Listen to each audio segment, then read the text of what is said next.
Right, hello, oops, hello and good morning to anybody that's on at the moment. Anyhow, right, so the state of play, this is a mission that we've been doing for the past few weeks. We started off over at Cyprus and worked our way around, and then we took the very long flight from Cyprus over to here to go to Incirlik, and then worked our way down. Now, when I say we've worked our way down, we've done some of it, and then there's other people on during the week, so they're picking it up. And as you can see, we've moved down. I think last week we were taking over Abu Dhabi. Not sure if anyone's heard the story of Abu Dhabi. But I'll probably mention that a little bit later.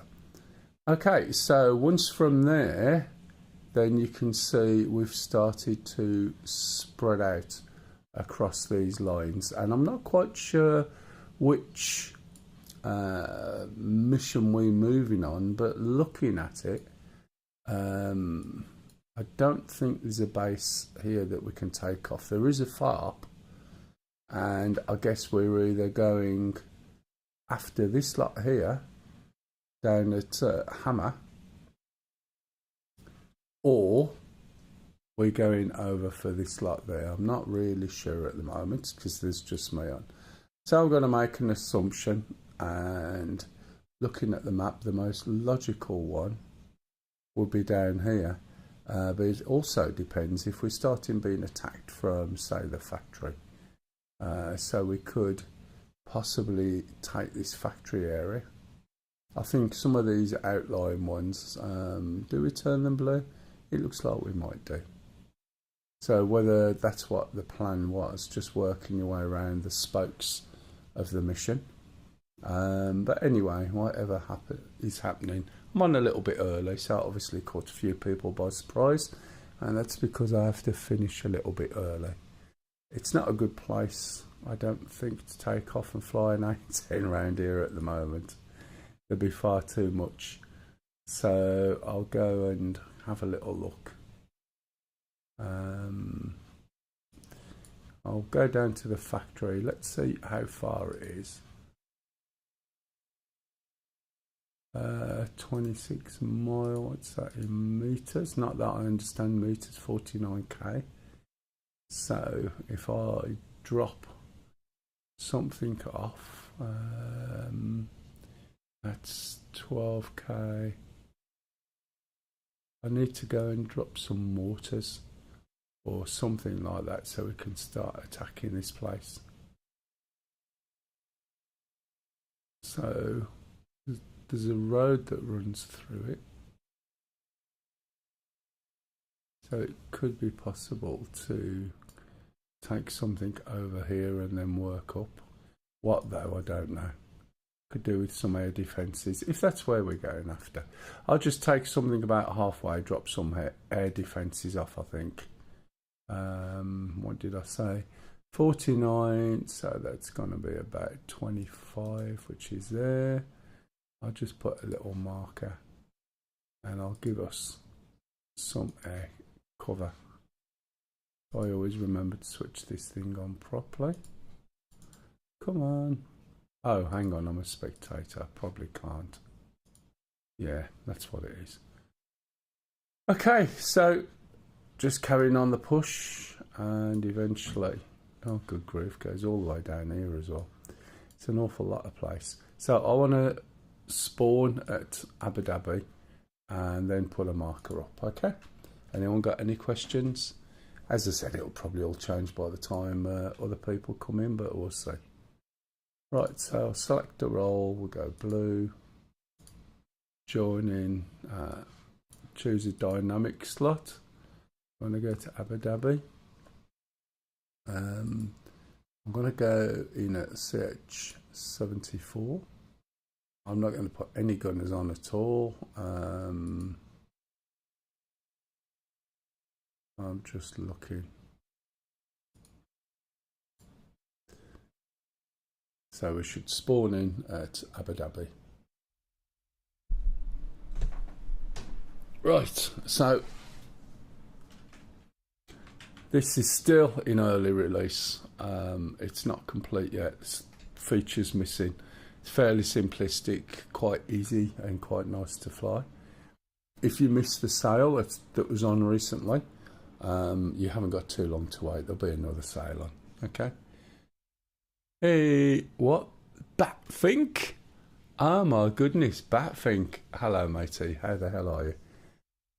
What are you starting to play at the moment? You got back into Star Citizen? Have you got back into DCS?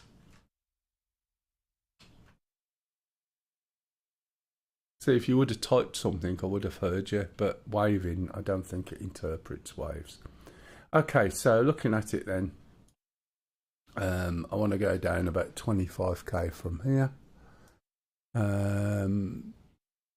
Just pop something in the middle. Hello. This is your captain speaking. Right, so that's down to about there. Should be able to put myself a little circle on now. And I'll go and drop something over there. Right, 242, if I remember. Okay, so we're going to start up this thing. It's not too difficult, to be honest. As I said, it's rather simplistic at the moment. So we'll start by switching the battery on. And then, there you go. 1,892 said, morning, not really been on with anything. Little bit of Valen with a couple of friends. That's about it. Oh yeah, we've been playing Valheim again. That's my sort of just wind down sort of, I haven't got much time, which I haven't most of the time, sort of jumping game. But we're probably on our, I can't remember, third time, fourth time.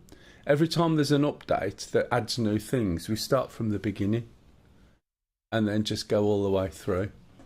And it's quite good fun, actually. It's surprising how well you do and how quick you develop. Although we did get spanked by the planes monster, because the strategy had changed somewhat. But hey ho, once we sussed it, that was it.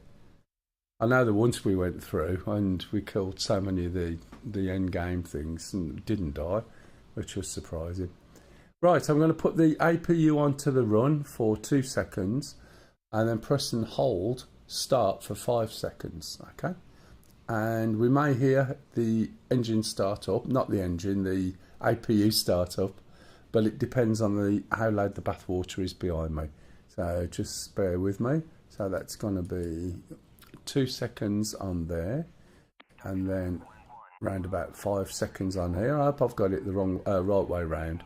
I have a tendency to do it the wrong way, but I'll soon find out. You listen carefully, you might hear something start up. Is this the Chinook? Yeah, this is the Chinook, matey. Really, really nice. So I'd expect this to have come on by now.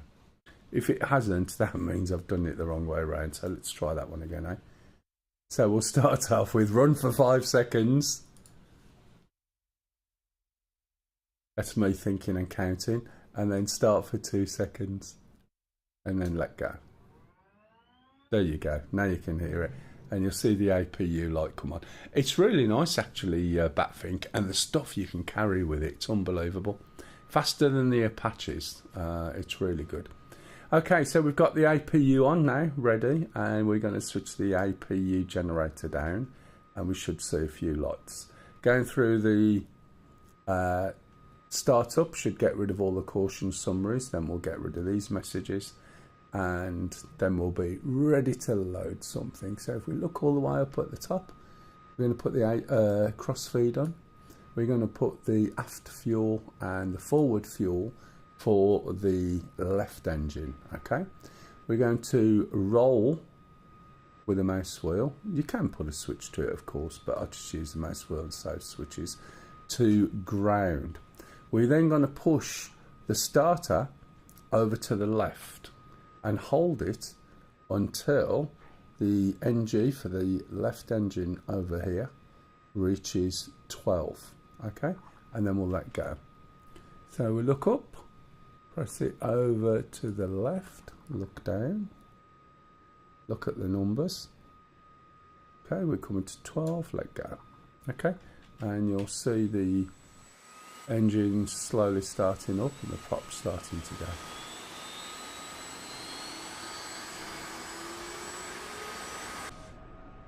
And we just let those keep going until they reach about 63.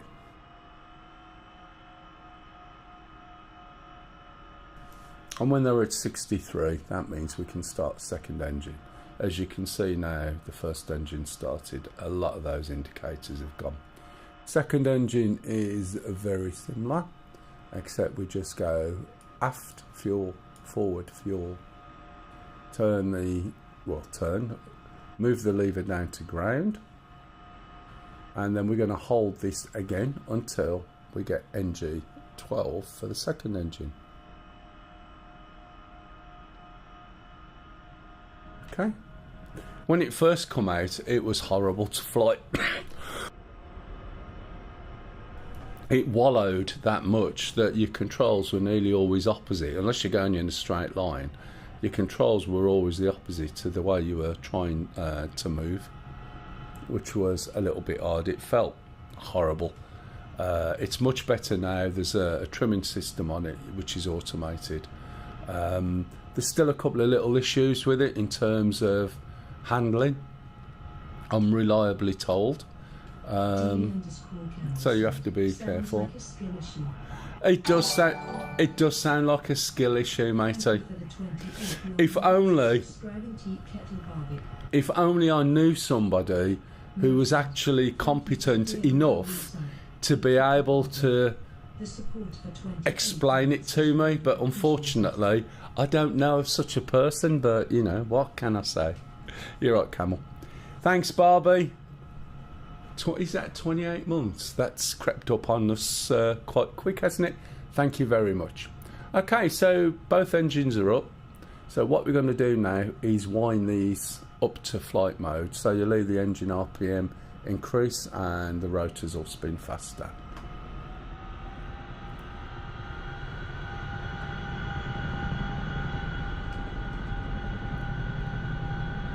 So these will settle out at whatever they are, 78. It's one number I don't usually remember. Okay. If we look up, we've still got the APU generator on. So now what I'm going to do is put the engine generators on. So we've got one for the left engine, one for the right engine, and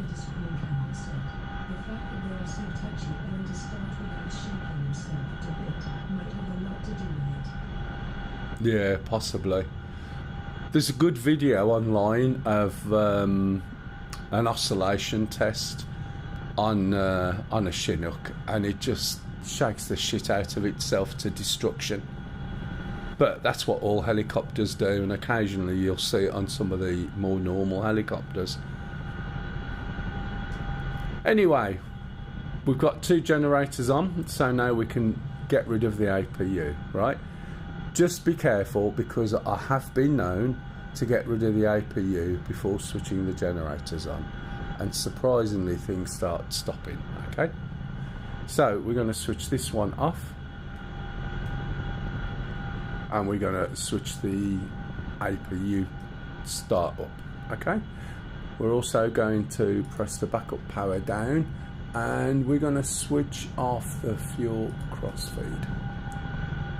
Okay, so there's another couple of things to do now, which is the EGI. Excuse me.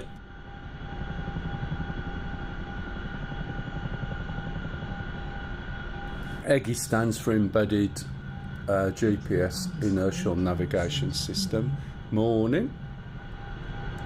I thought you'd appreciate a slightly earlier time, but you've probably been working and doing stupid hours again, Camel. You're right.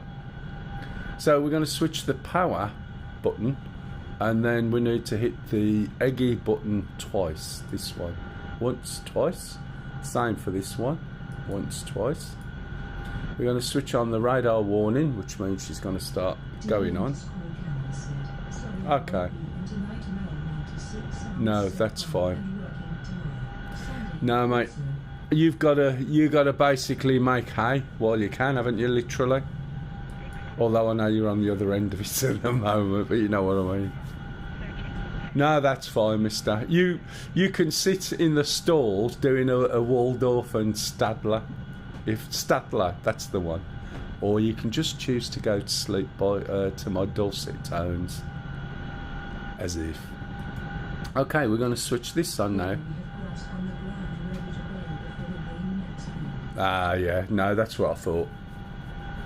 So, when you get the sort of grassy, hay stuff and it's wet, do you call it silage? I just wondered if it's the same as the UK. Because there was somebody who worked at some farm and he was going on about silage. And when I asked what it was basically just wet.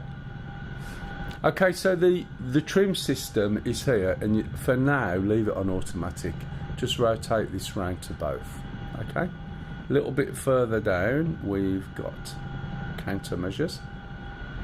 So we're going to arm the countermeasures and bypass them so that I've got full control. Okay? There's no hood as of yet. I can't read these numbers anyway as we're flying. So we're going to switch the map on, switch this on, and there's an overlay. There we go.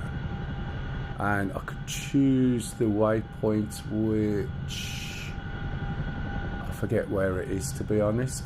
Not that it matters because I just fly where I need to go. Okay? And fundamentally, that's it, started up. It's as easy as that. I'm sure there's going to be a lot more complexity in it. I'm not interested in the radios at the moment. Oh, right, I got you. Do you do round ones or square ones? I'm not sure if New Zealand's caught up with technology yet. Round, right, okay.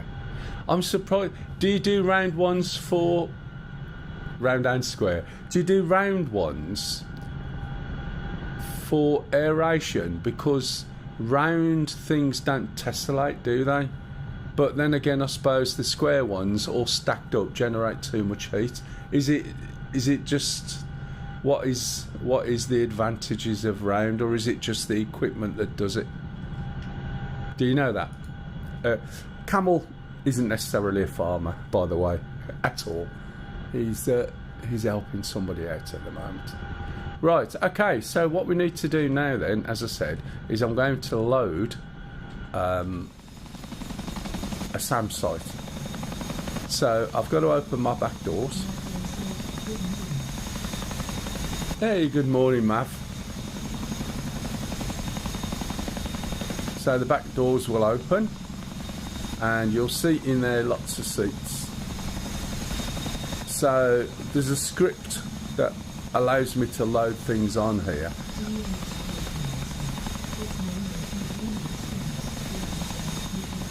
Okay, I just wondered if there was anything, because obviously storage, you can't store so many, but they might be bigger anyway, I don't know. It's just a thought. So you can obviously see quite a lot of people in there. The script, however, renders the things I'm putting on invisible, but just assume they've been put in the overhead lockers or under the seats. The weight of the things that I'm going to be putting on. 1.2 meters long, 650 kilograms. Yeah. I remember, who was it? There was somebody in some band who was driving alongside a lorry carrying bales of hay, and some of them dropped off, hit his car and flattened it basically with him in it. And I can't remember, it was some band member from some time, very vague recollection. So basically, let me press F10, call up the menu. I won't go through this every single time I jump in, by the way, for those who are going to sleep already. We're going to go in and say other. We're going to go to CTLD. We're going to manage crates. So we're going to load crates. No, we're not going to load crates. What are we going to do? Previous. Oh. It's going really well, actually. Some guys have been on during the week and everything's pushed down. Get crates, that's the one. From now on, it's all... It keeps doing this, right? We've got it switched off on our server, So you got to start it all up manually every single time. Okay. This is why you keep saying it. Okay, so we're going to go to SAM AA, and I'm going to have a hawk sight. So you can see the weight of it, 1,900 kilograms, and that weight will be added. Oh, will you stop? Jesus, what, you have all these subscribers, and all they ever do, right, is come on, and they just come in. That's switched off as well. They just come in and they just, you know, tear you apart, and they think because they give you a subscription that's a privilege. Morning, Yam. Okay, so we're going to create a hawk. So get and load. Okay. So I've spent some money on a hawk site. Probably get told off, I don't know. And I'm going to go and drop it down here, fundamentally. Yeah, that's exactly right. That's what happens. So we'll shut the door and then we'll take off. This flies, it's just a breeze to get it up in the air, it really is. But when you try... Thanks, matey. See, now he's paid his dues, right? He can come on and abuse me. But I know he's really tired, right? So he'll be asleep in a minute. Won't you, Camel? You are going to sleep. Just start to relax.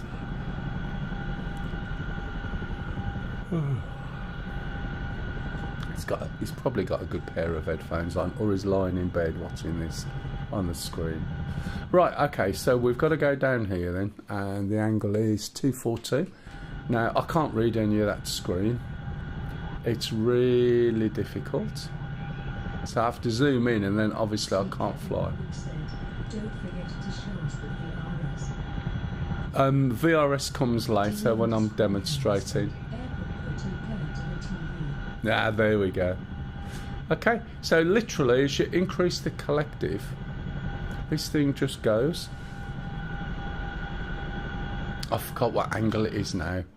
Jeez, 242. Okay, so it'll literally just gently lift up, as you can see. It's as simple as that. However, when you come into land, it is really heavy, and this all VRS from just a couple of feet. It's bizarre, and then it plops down and bits fall off. Oh, shut up with your supplies.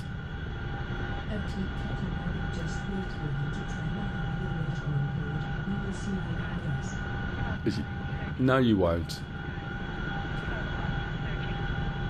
So we're going 242-ish. Right, there's nobody else on, I don't think, at the moment. I started a bit early for some of them are just getting up. Let me just... Okay, not got much of a view. I'll just cross the runway, shall I? Right, I also need to be quite low down, relatively speaking. This is quite a flat place. There's a few places where you can use the terrain, but as a general rule, it's really quite flat.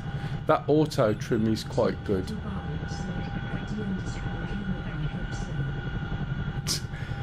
That's what they do, you know. You should.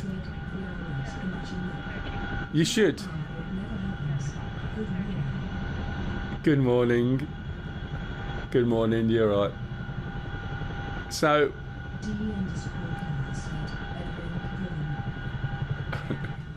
you should have a little book going.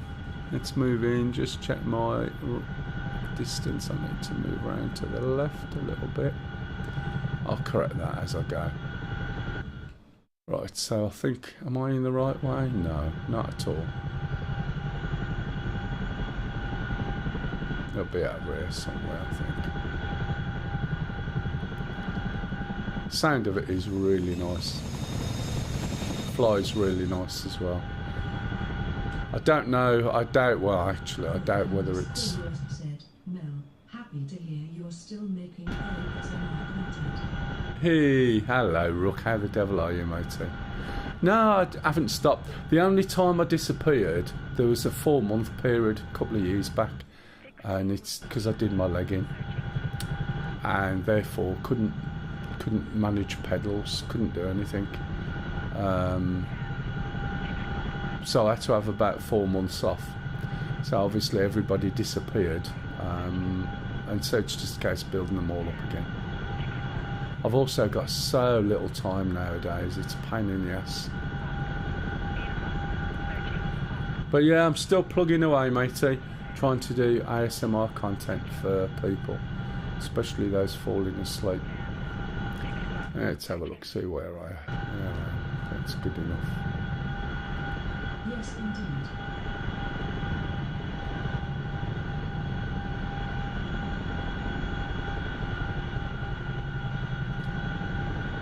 If the game volume's a little bit loud for you, you should be able to turn it down, I think. But still, my voice should be there for your camel to get to sleep to. I did do a 96-hour week once, and it was a bit of a killer.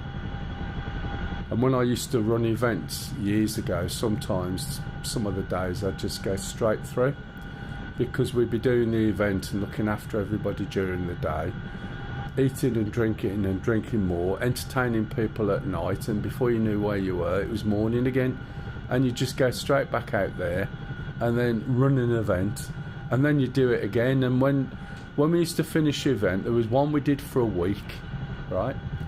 And believe me, you would just drink so much at this event, and it was just full on all the time. And then when you're coming home, I remember we used to stop at service stations to have a cup of tea, and we'd just stop part way through the action of pouring a cup of tea, because you drifted somewhere, and we used to call it Barrow Brain, because it just messed up with it. Morning.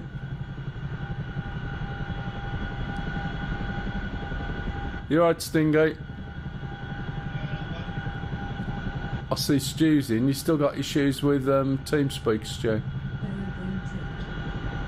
Oh man, I tell you what, it was just, you literally, there was 3 of us, me, my mate and his son, and you couldn't have a conversation, you couldn't do anything, you just stop, because you were comfortable, and you were in the action of doing something which didn't take much. You sort of like switched off, and it took you days to recover. It was just bizarre.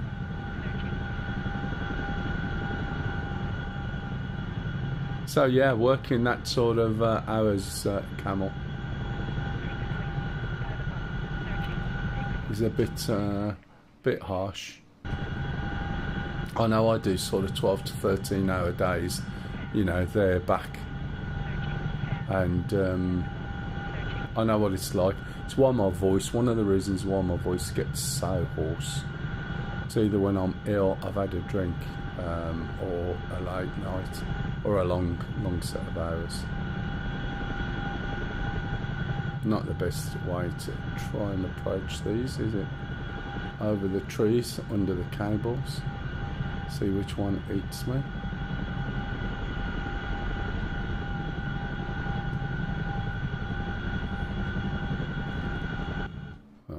Okay, we're not far away, a little bit off, but as I said, when there's a hood it'll be a little bit easier. It is a little bit difficult.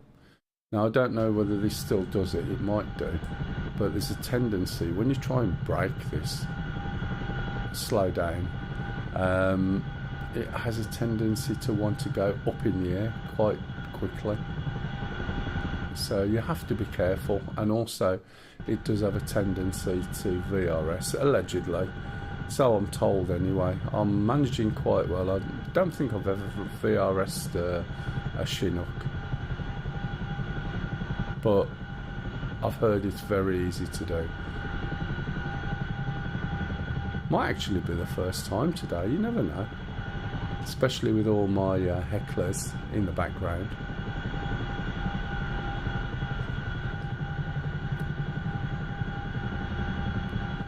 Did you see that little kink then? That was a squirrel in the tree just grabbed up and touched my wheel, just to let me know it's there. Right, you can see I've slowed down way too much now, but...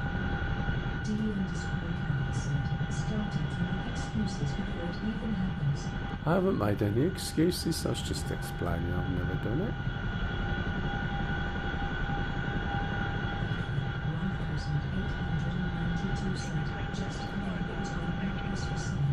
Told you I will basically be what will I basically be doing? Demonstrating it later. So this thing, as I said, it does fly incredibly nicely, to be honest, but it's great for moving stuff around. I mean, the AEC 130, that's not going to be out for a while, but I'm guessing you'll need runways or some very flat ground.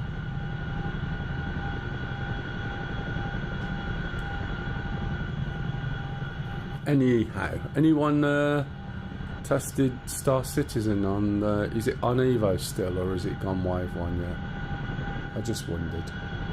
I haven't had a look. They've introduced some of the engineering stuff, I think, or is that on a special? Bought Nix in, and Nix is like it used to be. It was good initially, Nix, and then it went very janky and the FPS dropped. But it'll be interesting to have a look at some point. Right, so you can see how flat this is, can't you? There are hills, mountains, terrain and stuff, but in the main there's a lot of flat areas.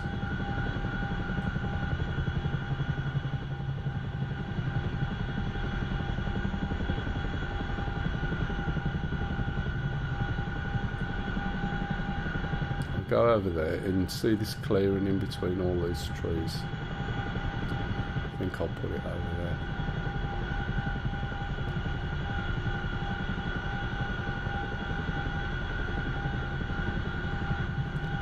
This stuff always looks like sort of a little bit like broccoli, doesn't it, the tree, especially if you're a little bit higher.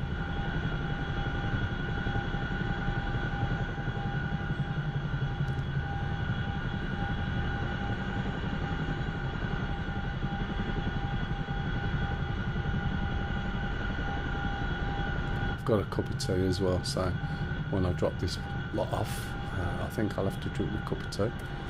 Hopefully it's not too cold.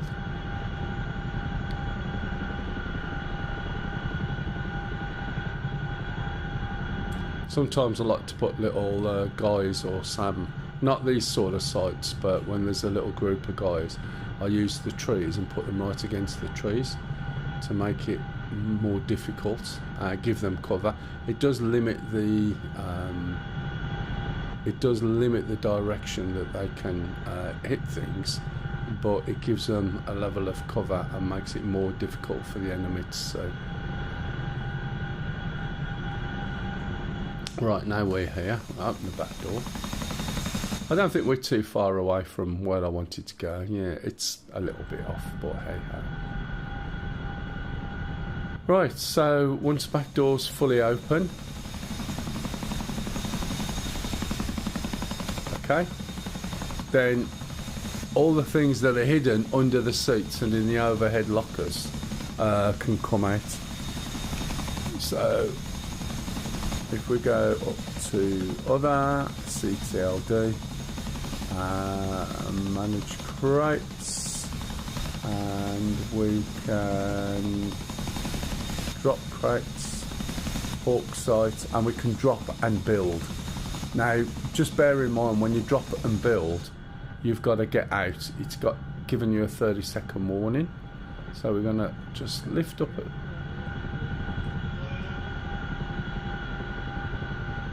And I'm just going to turn round. I can't hear you at all, Stuart, at the moment.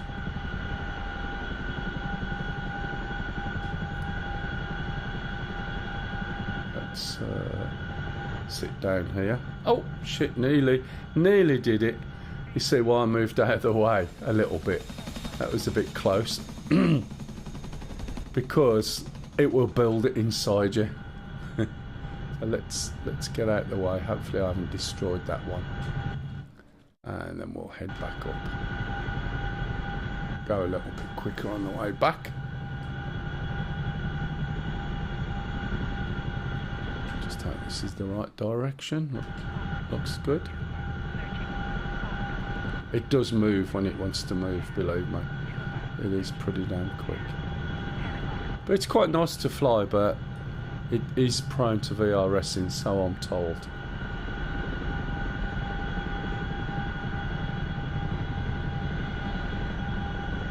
And I forgot to have my cup of tea, didn't I?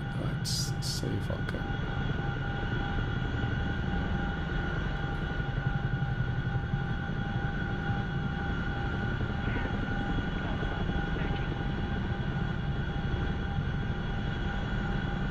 Going a little bit high.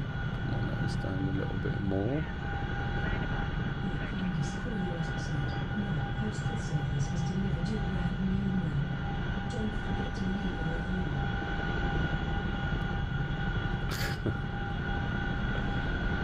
DM Discord Canvas said, how about those fuel depots now? What fuel depots? I can get something else. It's more about drinking my cup of tea now, isn't it, before it goes cold.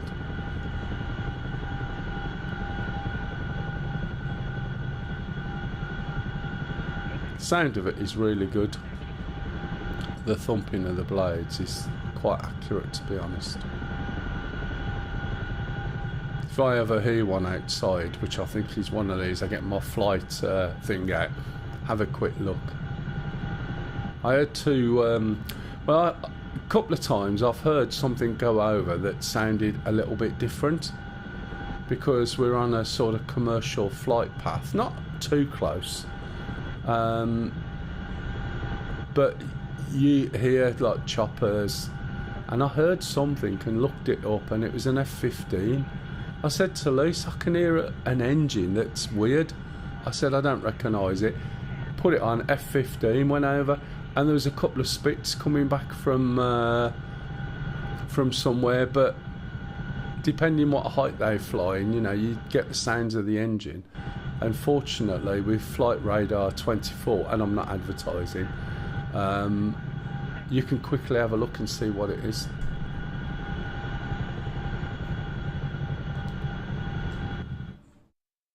Right, I may demonstrate VRS now. I'm not really sure, but we'll see.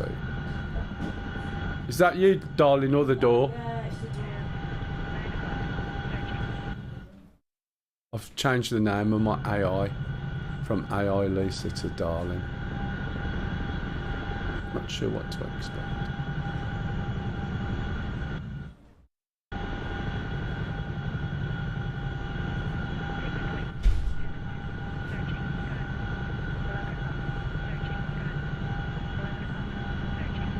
Is that your stuff? No, yeah. What is it? I don't know, it's a box. It's a sandwich box. And what's it on it? Yeah, no, No, the box, you dozy mare. I don't know. I can't hear you at the moment, darling. I've got my chopper out. 1892 said, we used to get Chinooks over habit of habit. Was great when they were the Army Foundation college giving its students rights. I'm surprised they weren't trying to make you sick. It's what they usually do. Where's my my little bit further away? Am I too zoomed out here? As I've said before, you know, I used to go to a customers who fix these things on a military base, and when they did the testing, it's just out the window. You just don't realise the displacement and the sound from these things. It's quite a lot.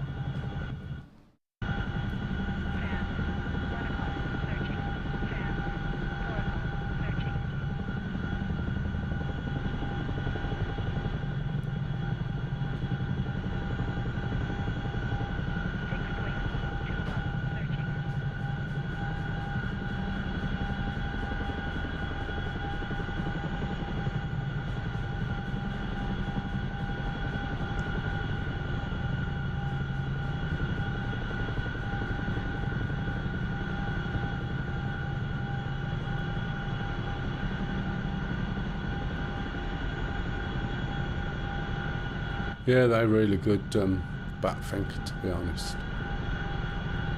They are nice to fly. But from what Camel says, there's a tendency for them to VRS. Right at the last minute as well, so you know there's bugger all you can do about it. So I'm told.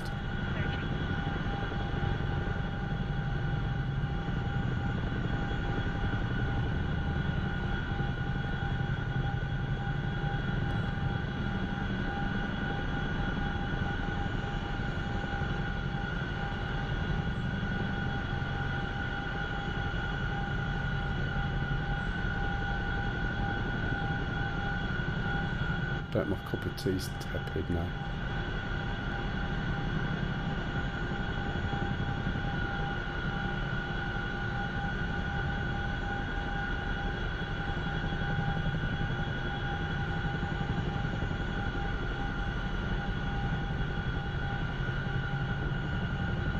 A little bit over.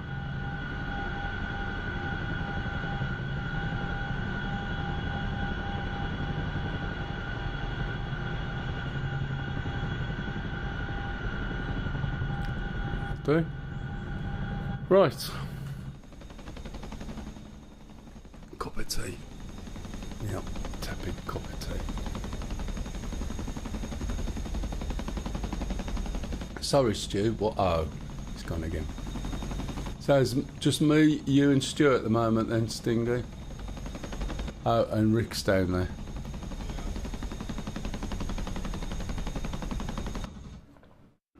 Okay. That's probably Rick. So I've just put something to give some. Hey, hello, matey. Morning. You got Macca. Yeah. I don't know if he's bought the rest of the things with. Yeah. Obviously, he wouldn't have end up.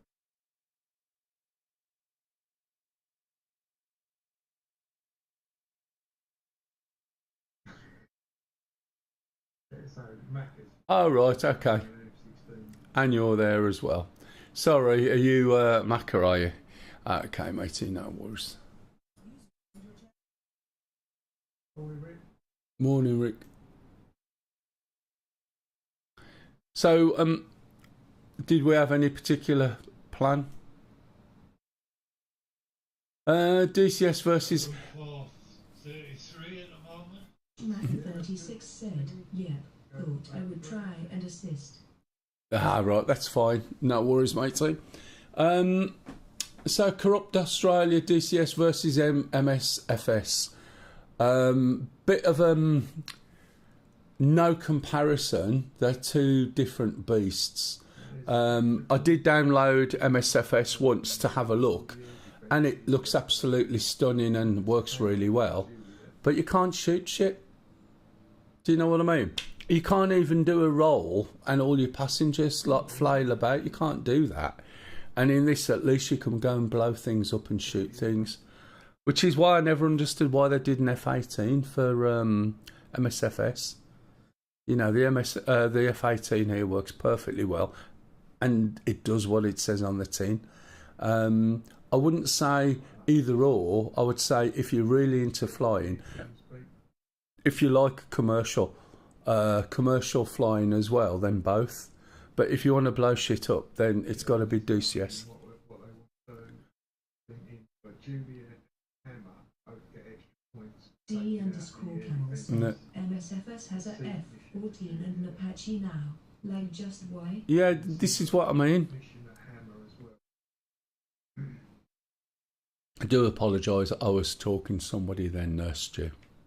So there's a mission at Hammer. What's the mission at Hammer?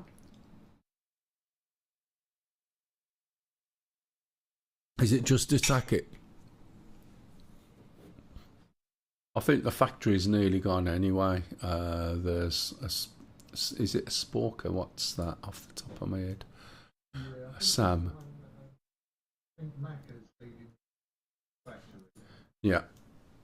Hammer's an airfield, so they send off strike packages. Fighter escorts from there, so I was thinking Dark Star, Hammer. 141, pop-up group, 252, 460, But also pass Juliet 500, needs cold. dealing with. I think he's going. What was that? 33 is a factory. Oh yeah, don't blow up the building, then we can't capture it.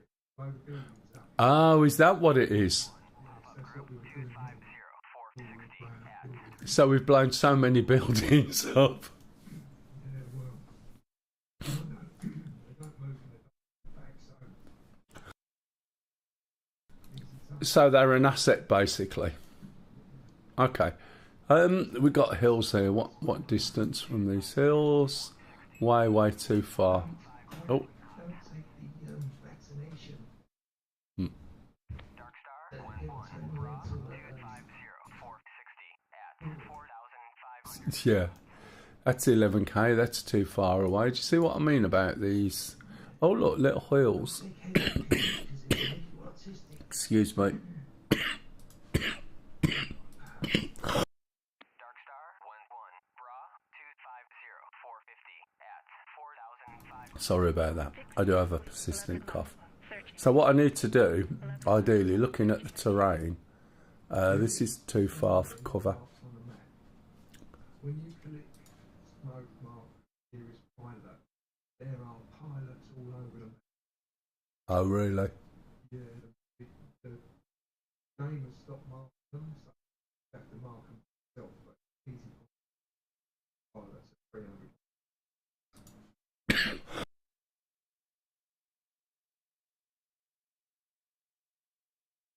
Dark Star 1-1, Bra 251. Okay, I'll head down here anyway. Oh, there's a hill there, look. 11k, that's not great, but we do have terrain there. It's an extra asset. Makes things Right, I'll jump out of this and go and get in a shark initially, I think. Which one? We'll go in the K53. Thingy and Macca. Yeah, what I'll do is go down that way.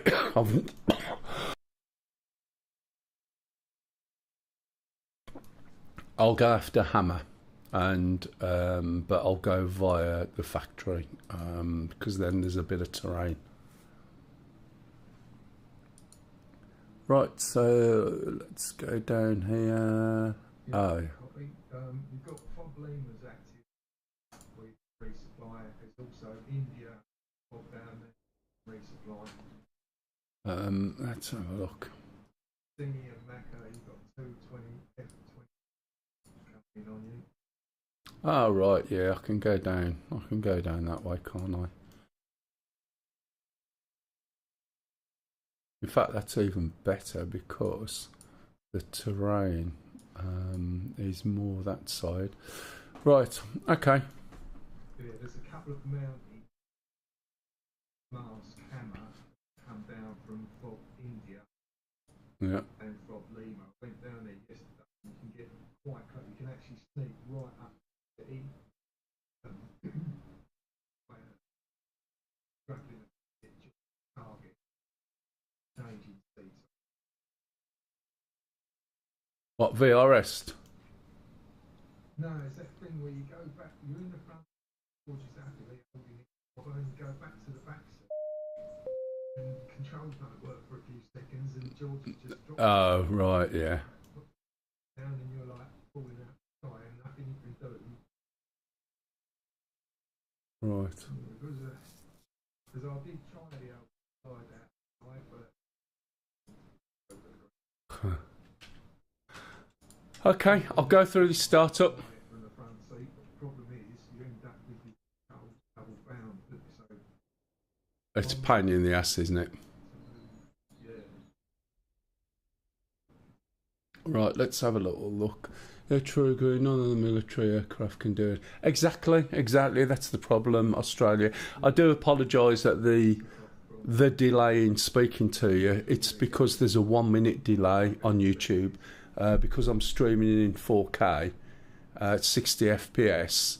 It's got a massive delay. If you want more real time, then if you jump onto the Twitch channel, which is Mel1234, I think. Mel12345. rather than the Mel DCS, which is obviously on YouTube. All right, you can watch YouTube, but talk on the other one, you get much better response. Right, okay, I'm going to start up the Shark 3. As you can see, it's a dual counter-rotating blades, no tail rotor. I'll cover this in detail for the first time. We've got Vickers, which are laser-guided missiles, and we've got rockets. At the front of it, you see the little square. There's a panel there with a gimbaled camera.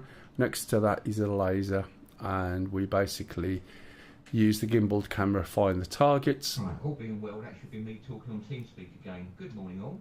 Good morning. Hello, how are you? Okay, and that's it. It's got a very different way of flying compared to the Huey, if you've ever learned the Huey. If ever you want to fly the Apache, I would always recommend start with the Huey, and that will give you a good basics in helicopters, how they fly and how to handle. And then here, Asimov. Yeah, you can ask away, but as I said, there's a delay. And then you've learned to fly. Not all of it. You just need to understand the trimming in this. And then when you go to the Apache, you'll find it a lot easier. Yeah, ask away, Asimov. I do apologise. There's a big delay from the chat on YouTube. But feel free to jump into the Mel12345 Twitch channel where the chat is faster, and then you can still watch it in 4K on YouTube. But carry on, and I'll answer as soon as it pops up. I'll go through the startup first time out, and then after that I won't, unless anyone asks specifically for something. Should I buy a real pilot setup, or can I just use mouse and keyboard? No, mouse and keyboard really doesn't work. Even in some of the low fidelity planes, all I recommend you getting to start, for instance, you don't know whether you're going to enjoy the game or like the game, right? So you get the cheapest ass joystick you can, as long as it goes forward, back, left and right and rotates. Okay, that's good enough. The trick is, depending whether you're flying planes or helicopters and things, depends what you want to fly. That will work. What you then do is use your keyboard and use some of the controls on your keyboard, because some of the cheap ass joysticks don't have many buttons on. But why would you want to go and spend, you know, you can easily spend up to £1,000 on controls and things, and if you don't like it, you've wasted your money.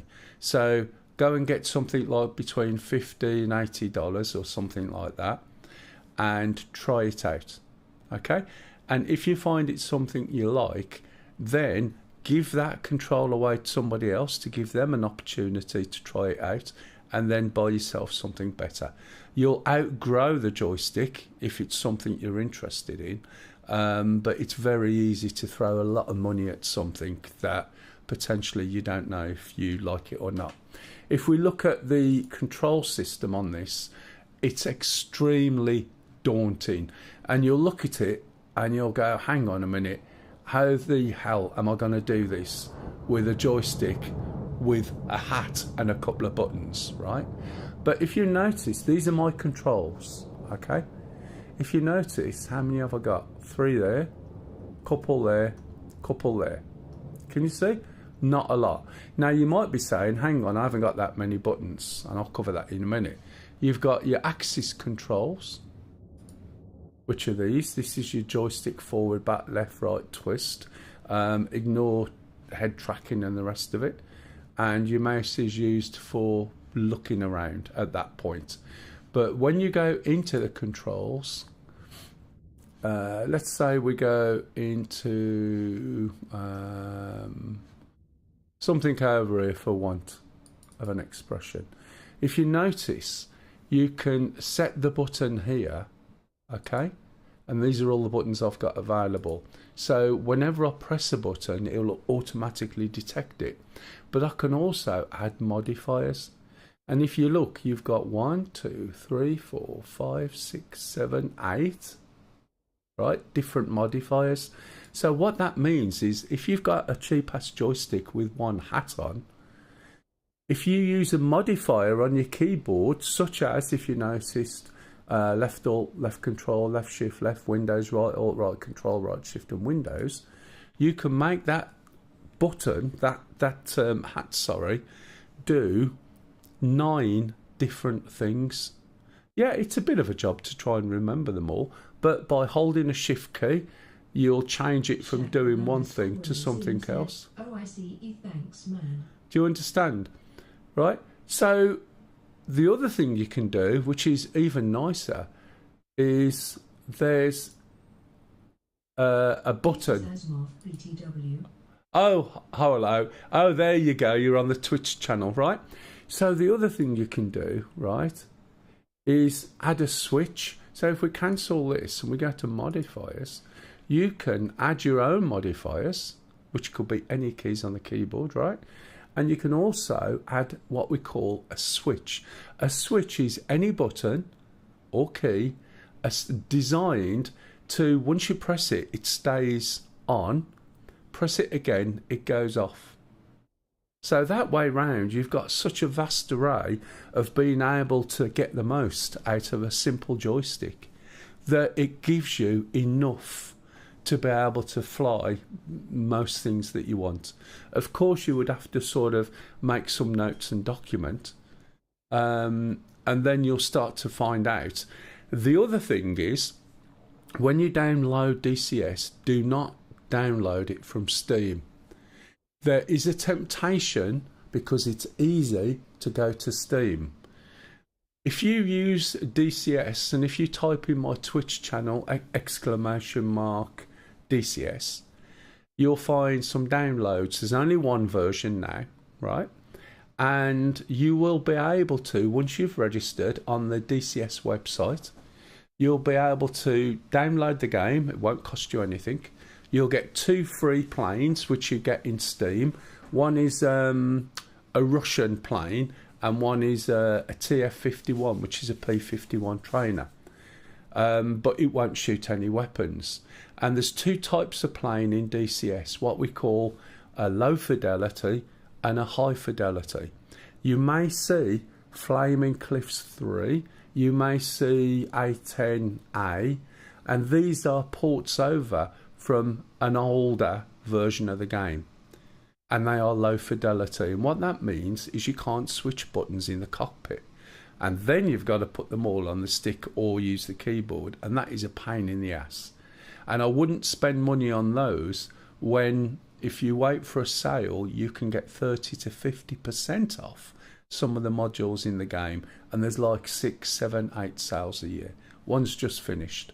There'll be another one at Christmas called the Christmas sale. Then there'll be a Chinese New Year sale. Then there'll be the first Raindropper Spring sale. Do you get the gist? The other thing is, once you've registered on the website, you can trial nearly every module and every map. Okay? And what that means is you can use it for 2 weeks completely, and then after 2 weeks it stops working, and then you can download another one. I would never download more than one at a time, because these things are really quite heavy to get into. You need to have time, right?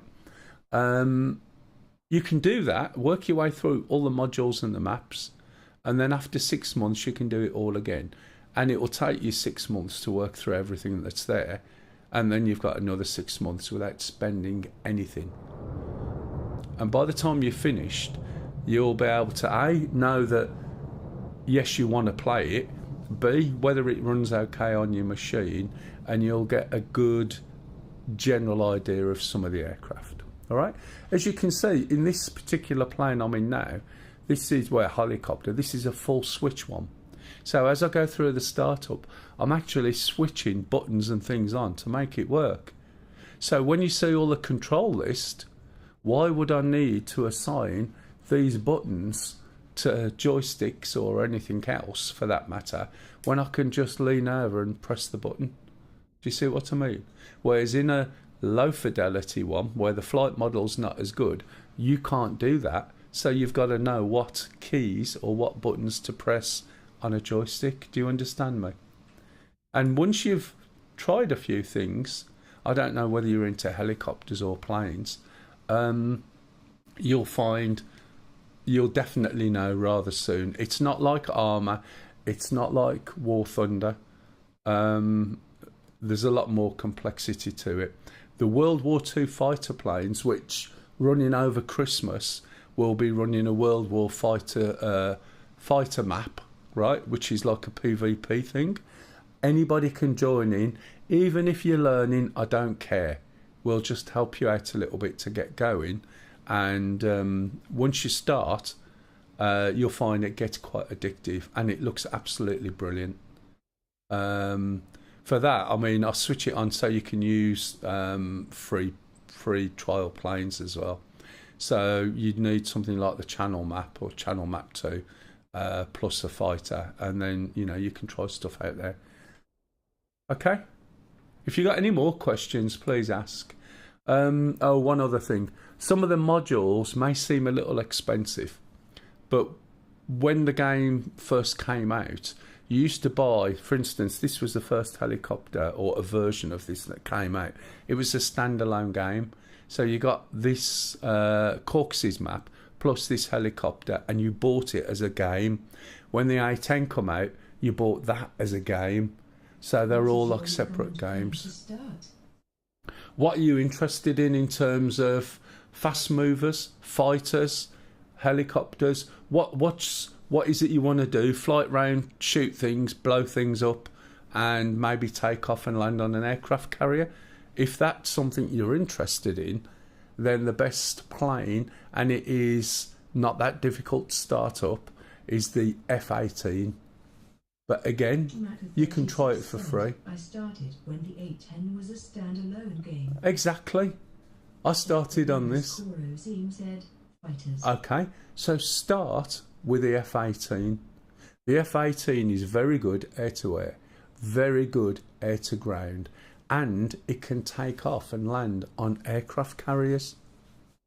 So you get all of that for the price of it. The other thing is you can usually get it cheaper in the sale. So if you wait a few weeks, sometime coming up to Christmas, there'll be a sale on, and you'll probably get 20 to 30% off.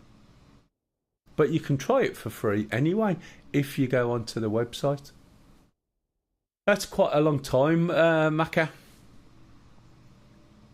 I mean, I started on the original Shark, and I did have a little play around with Lock-On before that, and prior to that I was at IL2. Okay, did that answer all your questions, Shaquille? Right, so I'm going to start this one up. It seems a little bit complicated. It's not really. Okay, so we're going to look over at the right knee and lift up the two battery covers and switch on the two batteries. See the battery power moving up there. We're going to turn round to the right elbow. Yes, mate. Right. All right. You're welcome, matey. No worries. And we're going to switch on the ecran and hydraulic systems. We're then going to look at the front and press the master caution. Now, at the moment, there's a Shark 2 and a Shark 3. The Shark 3 is an updated Shark 2. Head out now. See you later. All right, no worries, matey. Hopefully that was useful. So Have a nice day. Thank you very much. You too. The Shark 3 is an update to the Shark 2, but is a separate module. Okay, and it is subtly different. So for that reason, the next couple of steps will be different to the Shark 2. 12 decoys away at Hammer. We're going to go back and get another 12, see if we can drain all the missiles from it while people... Right, so I'm going to switch on the KO-41 and I'm going to switch on the Abras. I'm then going to switch on the fuel flow, so that's going to be forward, aft and fuel QTY. I'm going to switch on the APU fuel feed, and when we turn round to the left we'll see that on there. Okay, so then what we're going to do is start the APU, a bit like, well, just like the Chinook, just like many other planes, you need an APU. APU is auxiliary power unit. So we're going to press the start button. Okay, and then we're going to drop the rotor brake, which is just there. We can see the APU start up, it'll drop down, and then third light will come on, and that means that it's ready for us to start. Okay. One of the things that's really good about the Shark is you can drink cups of tea and coffee or beer and fly it at the same time, right? It's very, very stable, and it just gets on with it while you're having a drink. Speaking of which, excuse me. Hey, darling. Could I have another cup of tea, please? I still got to get that firmware changed. Okay. Right, now the APU's running, we can actually start the engines. So we're going to be using this panel here, engine control. We're going to be using fuel shut-off. Okay. So we always start with the left engine, left-hand EEG, electronic engine governor. She's filling her face with something, I don't know what it is. We switch on the left fuel flow. We turn round to the left knee, and we move this little switch here down to the lower left. We then press start, move back so that you can see these levers and the gauge here. You can see engine number 1, or the left engine, increasing, and when it gets to the number 2, which is 20%, we move the engine cutoff up, and then you watch the exhaust gas temperature there that shows you the engine starting. The fact that the rotors are rotating is because we remember to switch off the rotor brake. If you forget some of these things, you won't see that drop, you won't see this go, and the rotors won't rotate. I do apologise, my cough is a pain in the ass, and then some. Okay, I'll shut the door. Right, so we've got the first engine started. The needle increases until it's coming up to about 70% idle power, or 70% power. Once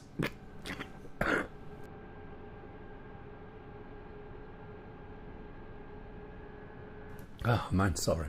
Once it gets there, we'll start the second engine. So the second engine is the same. So right hand EEG, right hand fuel flow.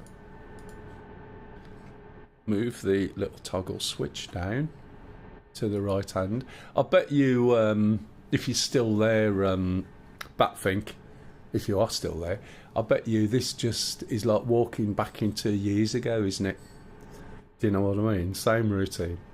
Okay, so once we've done that, we press the start button. We zoom out and we look at engine number 2, or the right hand engine. See it dropping? Yes, cock? Yeah, if you will, please. Number 12, usual, or 12 o'clock. Okay, we pop the lever up. There's the exhaust gas temperature, meaning we're getting a good start to the right engine. Now, before I do anything else, I'm going to switch on this intercom button, and I'm going to move over here and switch on this voice warn. This voice warn will give me the equivalent of the American bitchin' Betty, and it will tell me problems. If you don't switch that on there, the problems will be shown on the ecran, which means screen. Okay, and it's much easier if you're audibly told. Okay, saves you having to keep looking, and you will get a monotonous voice telling you watch ecran all the time. I'm going to put the sun visor on so you can see here what's going on. Okay, right, just 1 minute. At this stage, I'm going to put the engines into work mode. Okay, there's nothing I can do to click on them, so I'm going to use the page up key twice, and then there'll be 3 messages if you listen. Electrics on battery. Doppler navigation system failing. Now data. Okay, you can tell the last one's been edited in when they change the system without a space. So electrics on battery. So what I'm going to do is move the generators on so that now we've got power coming from the engines. Thanks, darling. Doppler navigation system is just a system that hasn't started up yet. Okay, so that's why it's erroring, but there's no nav data. So when we look here, we haven't got a ribbon or directions or anything. Now, the guy who's wrote this mission has switched on an option that gives it an automatic align. Hey, Charlie.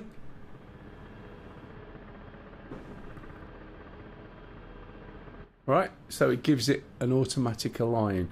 So the process when you fly by yourself with this helicopter may be a little bit different. So I can't show you that process, but I'll explain it. Okay, so I'm going to switch on. Let's not do it. Hey, morning. Oh. Sort of working, Charlie. The light's on, but there's no one home. Right, so if you look over to the right shoulder, we've got the INU. We're not going to switch it up. Sorry, my fault. We're going to switch this device on first. So we're going to rotate this round to operation, which is the navigation system. Master interface.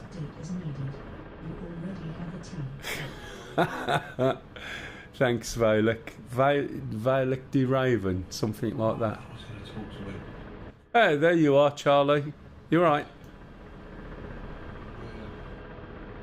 Everything back now, working.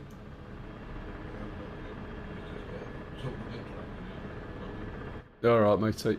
Thank you for the 51 euros for subscribing up to 1,000. Hey, pup. Thank you very much, matey. Mel said, thank you for the prime resub up 2,000. The support for 51 months. is really Yeah, I have been appreciated. streaming for that long. One day I might have more than 30 viewers. Can you imagine? Anyway, so we're going to switch the INU on now. Thank you for the And 85 unfortunately, months of subscribing. hey Kev, thank you very much. Kev's up to 85. Everyone's trying to beat him. Support for it. I'm on a bit earlier today, so I might have cut a few people out. I've got to finish at 1 o'clock today and take Lise to work. So this has now come on, okay? When it's not on this automatic mode, what you have to do, right, is you find out which way you're heading. If we look at where I am, which is definitely not there, I'm here, right? And I'd look and I'd say, right, my heading is 183. What happens is when you do a manual alignment, there's two symbols there. One of them is 10 degrees out. Okay, so your heading and the trimmer system are out, and your helicopter will work, but your weapon systems is going to be buggered. So what you would do is you look down here, you rotate this dial all the way around to your heading, and then press. James said, good morning, man in chat. How are you? What do you think of the new announcement of the Balkans map? To be honest, I heard the announcement of the Balkans map, and I was like, where is the Balkans exactly? And you're right, pup. And it's a little bit like the Germany Cold War map. Personally, it doesn't mean a lot to me. So having the Balkans or having Germany Cold War for the sake of another map, that's one thing. But it doesn't mean anything to me. Falklands does, because there's obviously some history for us. But the other things, do you know what I mean? So the Balkans, I don't even know where it is. And when I look at some of the other maps, we've got all sorts. Oh, definitely. If there's a Vietnam map, definitely. If only for the music that goes with it. Do you know what I mean? I played like the Battlefield Vietnam, and it's great fun. But obviously, there's a lot of troop stuff there. But flying the Hueys round in Vietnam maps with all the traps and all the issues, that would be great fun and a challenge. But that would mean something.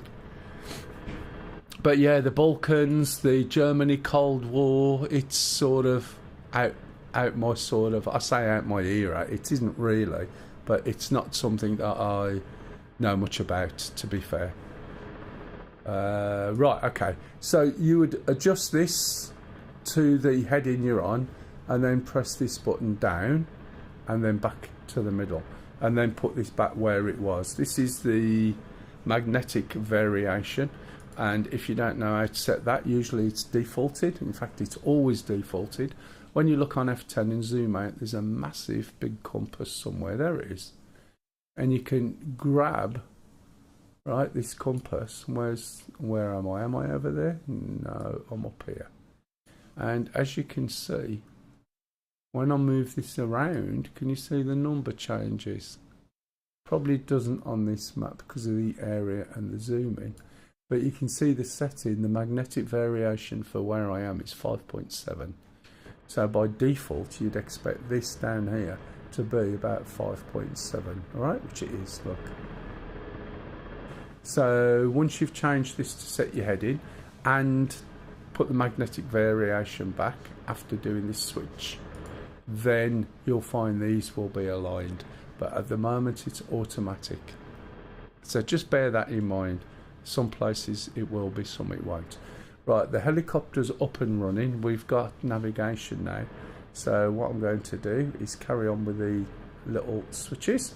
So we're going to put the radio systems on. Anyone else in the Shark at the moment? Is this a server map you created? I didn't create it, no. There was a guy many years ago created a set of missions called Foothold, and as the updates came out, they broke, but somebody else has picked them up and redone them using Moose and other things, and it's a really good set of maps. Anything to do with the new versions of Foothold. It's also persistent, so basically every time something's blown up and that, it stays blown up. If I reboot the server, which I did this morning before we started, it'll reset the time, but all the places we've already captured stay captured.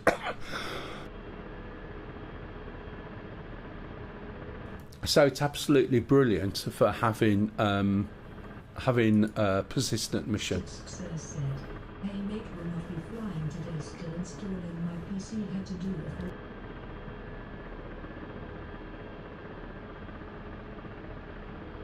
Hey Stixie. Tomato 36. Sorry, coffee. That's great. Yeah, as long as you're alright, matey, that's the main thing, and as long as your hand's getting better. You managed some Star Citizen, have you, in the end? Or are you still sorting that out? Yeah, it's really good, and there's some really good maps by the same guy. It's like CTLD was written by someone and then updated by someone else.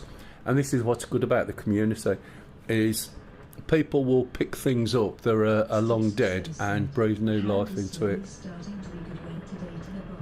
Oh, you went? Did you manage to ride? Or you just have to be careful? So I've switched the radios on. I'm now going to switch this data link on. Are you in a helicopter, pup? Okay, I'll go number one. So these two knobs here, it says ID number. Oh, excellent. You have to be careful, no doubt, with your hand though. We've got 1, 2, 3, 4, and we can have different IDs. And this is a bit like the American planes where you've got a data link, okay? So we can see each other on the map, we can see which way we're pointing, who's who. We can also send each other targets. So as long as you're on the same radio and you've got a different number, you can send each other targets and work together as a group, okay? You can also buddy lays as well. Right, so I've set it to number 1 and then I'll go wingman. There's 4 blue buttons just down here. Let me zoom in a bit. So those blue buttons They're the equivalent to stability augmentation systems, or SAS. You get SAS on the A10, you get SAS on the Apache, and they all do much the same thing, and that is to smooth the input that you apply using your controls. So we've got one for pitch hold that we switch on, bank hold we switch on, and heading hold. Okay, this one we don't switch on, but that one will come on when we do an auto hover, and I'll explain that after. Once we've done those, we're going to switch on the seat ejection system, because there is a seat ejection system in this. I'll explain why later. And we also switch on the fire extinguisher. We look round, and then we're going to put on the... He's still sorting stuff out, matey, but he's around. Do you get SAS from your AI? Do we get SAS from your AI? What, you mean like I do from my AI bot? Yeah, you get SAS. So we switch this on. This is the L140 laser. So we use that for range finding and weapon guidance. And then finally we've got UV26, which is countermeasures. And so it might seem complicated, but it's not really. Okay, so we're going to look down here now. We've still got the APU on that we leave on until we've started, and we're going to stop it, and we stop it with this button by the left knee. Just press it once and you'll see it will start to go down, turn round to the right, and we switch off the fuel flow. Okay, anybody got any questions? We're going to switch this to nav, and then I need to know where I'm going, and we're at Abu Dhabi at the moment. Well, I did mention something about Abu Dhabi, didn't I, that I would explain. And we're going to go down to here, which is waypoint number 34, and it's called India. If we hit the sus button here, you'll see the waypoints change. So as I go round, we should find an India, he says. There's a lot of waypoints on this map, there's a lot of areas, and it is a really good map. Am I going to see an India? Or, yeah, there we go. Okay. Kev said, if it's anything to do with the Flintstones, please don't. I'm getting told stop it from downstairs. It is actually, I think, but no one's asked me yet, so I'm sure somebody will, so I will explain it. And if anybody's watching and your eyes are rolling, you just have to let them roll. Okay, so this is now going to tell me how far away it is that I'm going to go. Okay, right, so I'm up here and I'm going to be going down to here. It's as simple as that. There's a couple of things I'll show you when I take off. So let's put this on. I always put this on for your guys' benefit. I don't need it on if you're wondering, so just one moment. So what this shows you... Hey, Santa, you alright, matey? You know what? I bet you're going to bed now, aren't you? Because it's probably going to be really late. How was your Star Citizen trip last week? Was it last week or the one before? I can't remember. It was one of them. Did it all work okay? So this here shows you my controls. Santone said, I was about to tell me you are doing a Houghton on the CAF 50. I've done it so many times, right? Oh, but I am doing a sort of how to on the shark. I've just started it up, right? And I'm just covering off the axis at the moment. So the joystick, basically, or cyclic, is the diamond in the middle, okay? The rudder is the line on the bottom. Oh, sorry, matey. The collective, can you see this line going up? that's a collective axis. So it's all the axis. Now just bear in mind on this helicopter there is no tail rotor. So all of those controls are going through these blades, okay? Now just bear that in mind. So I'm going to take off, but if I just lift up, I'm going to go backwards. I don't know what's behind me, and if there is anything, I'm going to hit it. So when I take off, I'm going to push my stick forward, okay? So you'll see that. So as I start getting light,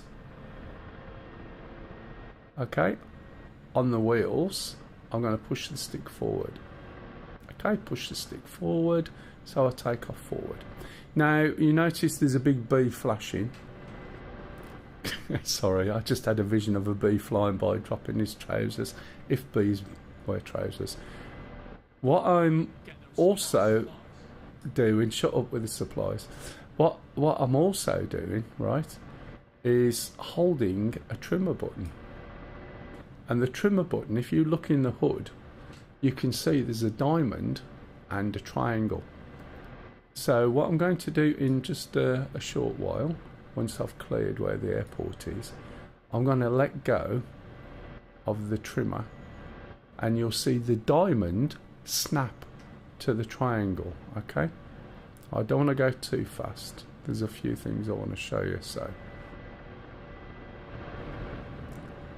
There's a little line appeared there, but when I turn round and I'm pointing towards the green line, hopefully no one's coming in just at this moment, I'm going to let go, and you see the diamond snap to the triangle.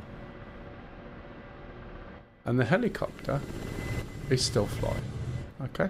Then Gaines said, can you set a toggle button for the trimmer so you don't have to hold it? Now the only reason you hold it, I'll show you in a minute. Right, let's get rid of my gear.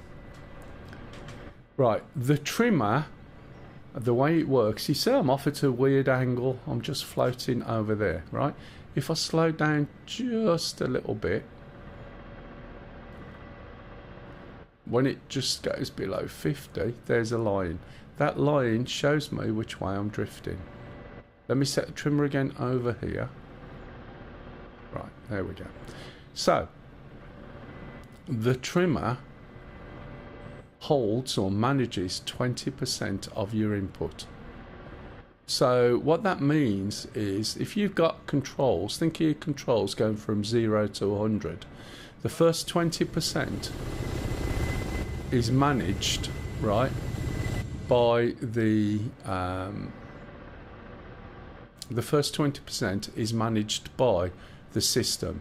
So at the moment I've got a bit of a roll, and this will just keep on going round and round and round, okay? Let me show you what I mean. So if I set better roll and then let go, it puts the trimmer, moves it over to where the heading is or where I'm pointing, and now this helicopter is going to go round and round. It always tries to go to the trimmer setting when the trimmer is engaged. And because it can handle 20% of the input, I'm completely hands-free. Nothing on my feet, nothing on my hands. It just goes. See, it's climbing as well. I can slow that down by dropping the collective a little bit. And I shouldn't really be doing this at the end of the runway. So, to be honest, right, once you learn this is so easy to fly. You've just got to understand how the trimmer works. Okay, so it goes round and round and round. It gets to where the trimmer's set, and then because I've got a roll on it that's more than 20%, it can't stop. It just goes round and round and round. Okay. Now, if I try and move this, which I'm going to head down there. I'm going to push my stick. It feels, look, you see the way it's not really reacting much? It feels really sluggish, and it feels like it's resisting me. Well, I've already said that the trimmer manages the first 20%. And when I try to move, if I want it to go where I want it to go, I have to push my stick, my pedals, more than 20%. Okay? And it's still trying to turn round, look. And if I let go, watch what happens. Oops, sorry, I'm going to reach for my cup of tea. The helicopter bucks up, it slows itself down, it turns round, and then goes back to going round in circles again.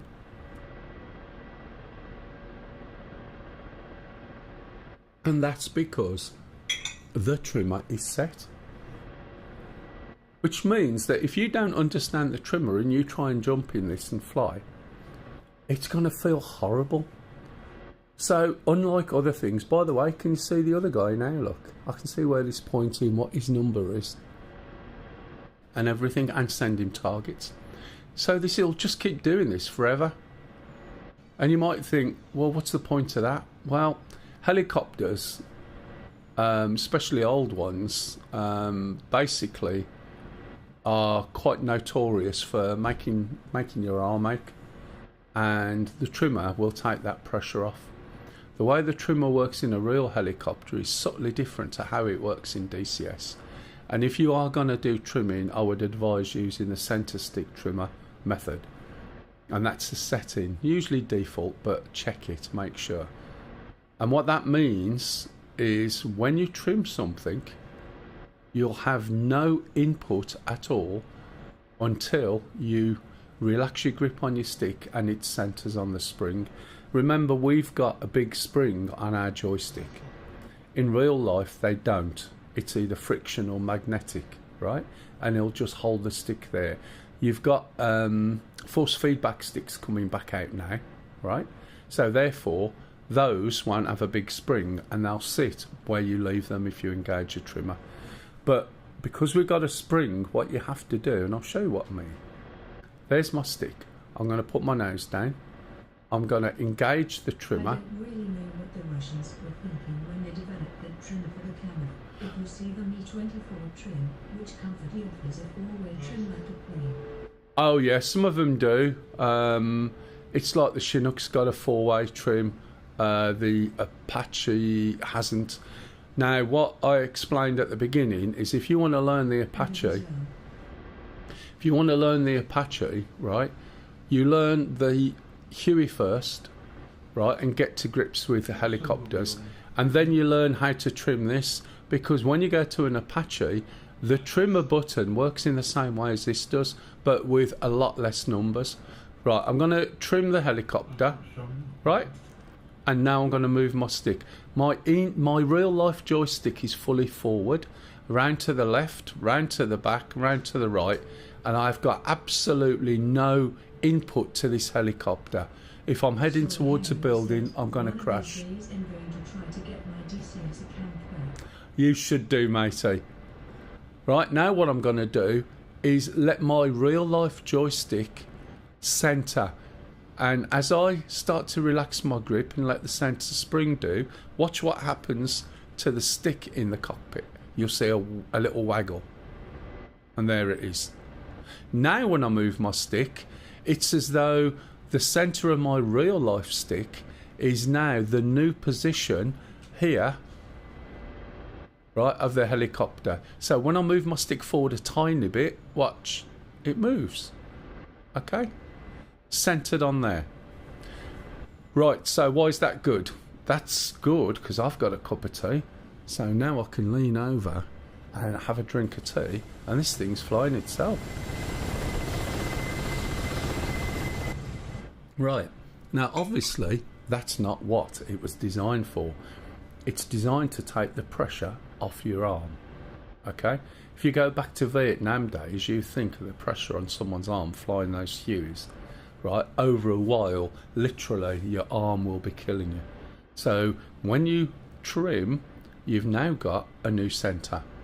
Okay? So with this, right, you have to. That's why, as it said, yeah, flying a slow choppy for long distances without trim, that's kind of hard work. Exactly, right? The other thing is, the trimmer on this, once you learn the Huey and how that works, the trimmer is instant. Okay?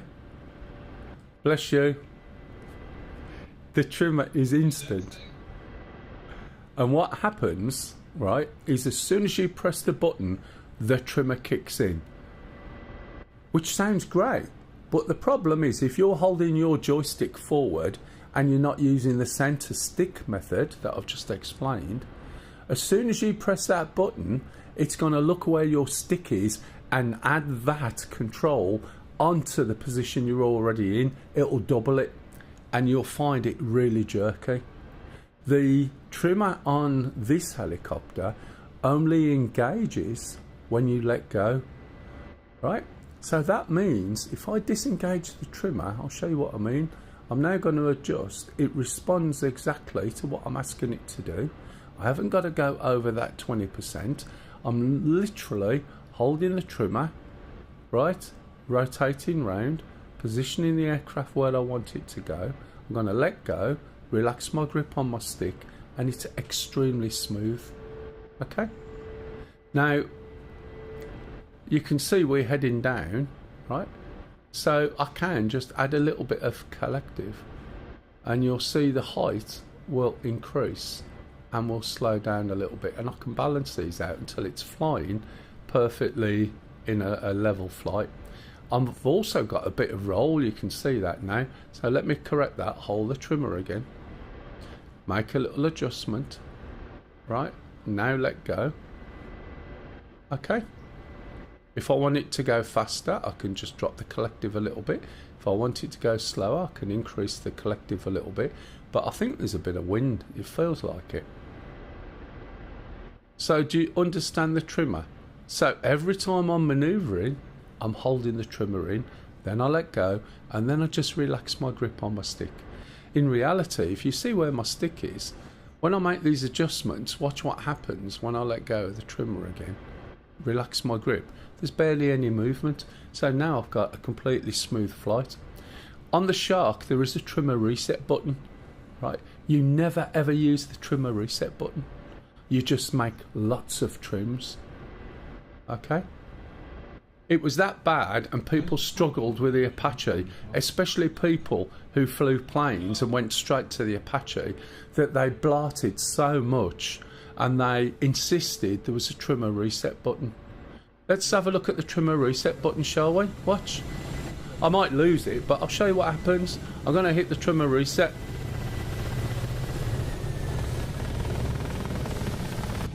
Right, is that what you want to happen?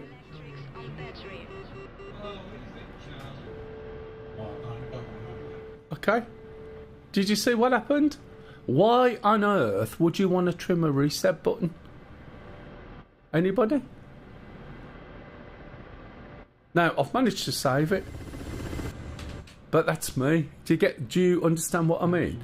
And yet all these people wanted a trimmer reset button on the Apache, and there's absolutely no need, because now, right, I just make adjustments. I think I might have buggered something there. You see the way I've lost some of the settings. I haven't got any speed at the moment. What's come on? Do you see what I mean? So you would never hit that trimmer reset button like that on this. Right? You might do on the Huey a little bit, but even then you've got to be careful. Remember at the beginning I said that when I take off I go backwards. That's because the centre, right, the cross in the middle down there is backwards. And you saw what it did to the helicopter. Okay, everyone understand the trimmer? Barwick said, I use the trimmer reset to center the trim after I land and before I take off again. Yeah, but again, you don't even need to, because if you're holding the trimmer, right, for instance, if I slow down, and I may have buggered something on the helicopter or something's changed. In fact, there's also something else. If I'm slowing down, look, you'll find that when I get below 50, he says I should have a line and my altitude. You can see where the trimmer's set at the moment. Let's pull this thing back a little bit. Let's slow it down. And I'm still holding the trimmer. I haven't got my wheels out. As it said, no problem IST. Every time I use the trimmer in level flight, it kinda dips the nose down. Okay, let's have a look. I'm just going to pull this back. I have no idea what speed I'm going. I'm just using visual. I've probably completely knackered something on the helicopter by using the trimmer, we'll see. Or it may have set something. There we go. So now we can use that line. That line is there to show me which way I'm drifting, but as I'm down to the floor, that's fine. Still holding the trimmer button, pulling it all the way back to counter the direction I'm drifting in. Slowing it down. Right. Still not resetting the trimmer yet. Now I'm landed. And what's the last thing I'm going to do? Let go of my trimmer button. There we go. Okay. So you really don't need to reset the trimmer. I've landed absolutely fine. The line in the middle that extends till I get to 50 is there because you imagine you're flying over water or you're in cloud. You're not going to have a point of reference. So basically, that's why it's there. So once you go over 50, then obviously you know which way direction you're going, especially if you're really in a pilot seat. But I can also drink cups of tea and do other things while this thing is flying. I do apologise, Santa, if you're really tired. I'll get there eventually. I'll explain the weapons and you should get a good gist.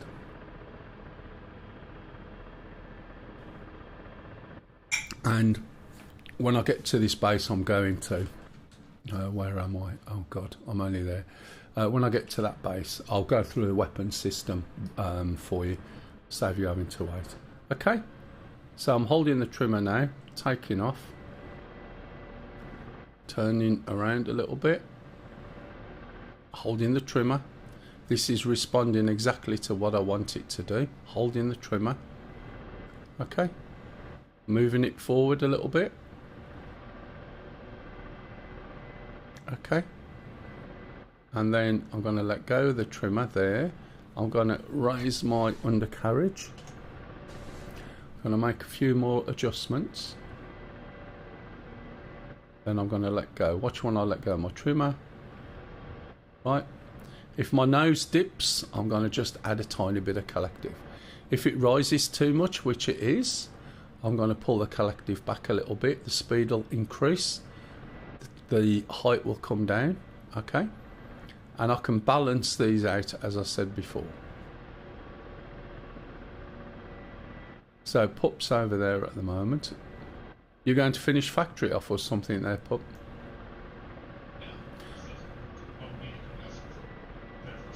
Okay, Stu said that not to kill the buildings. I don't know whether you know that yet, because the buildings, apparently, we're supposed to use them and we've been blowing them up, or somebody has. So, as I go along, right, this is under trimmer at the moment. Let's have a look at the back. You can see there's two blades. Okay? Those blades rotate in opposite directions, and therefore there is no torque for me to counter. It's already sorted. That's why there's no tail rotor. There is a little fin there that just helps, right? But even then you could work without it. It's a stabiliser. So if you notice, the blades are fairly parallel, but I'm going to go faster. Now if you remember at the beginning, I explained that all the flight control surfaces are the rotors. When I put my nose down, there's a change in the angle of the blades, or at the angle of the doodad bits that make them move forward and back a bit. When I use my collective to increase the pitch on the blades, right, that affects the blades too. When I use my rudder, that affects the blades.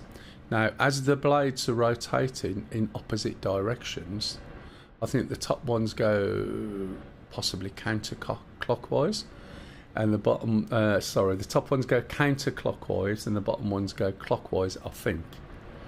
The leading edge on all the blades is in the direction that it goes, and as you get faster, the helicopter induces lift, and that causes the blades on one side to lift. However, because you've got a blade going the other direction, that blade will lift on the opposite side. So as we speed up in this helicopter, we'll see that the parallel blades are now starting to get closer on the right hand side. Okay, as we go even faster, so I'm adding collective and pushing my nose down, so I'm turning that collective, that movement, into more speed, and that movement or that change again is in my blades. So I'm adding more pitch, I'm adding more cyclic, so I'm pushing the nose down, pushing the collective up, and we're going faster and faster. And look at the blades now. If I carry on and I keep doing this, which I can get this thing faster. Tracker 36 said, sorry, I Yeah. may have hit the building that you were talking about earlier. Yeah, don't hit the buildings at all, because that's why we can't capture. So if the buildings are destroyed, they stay neutral, so we can't capture them. But for the past 3 weeks, I think we've all been doing it, except me. No, we've all been doing it apparently, so don't worry, just in future remember, right? So can you see? Now what that means is that as the blades get closer and closer, there's a very good chance they will collide. And they'll collide if I start pushing and go too fast. They'll collide. Imagine I suddenly want to turn the blades, right? If I suddenly turn, say, left, that could push those blades together. Okay, so when you are moving at speed, you'll want to stay in a straight line. If I keep going faster, it's going to start bleating at me, and we're going to get an audio warning, and it'll beep, right? And it'll start to shake. So let's have a look at that, shall we? Because you'll see the blades. Can you see? Oh, someone firing.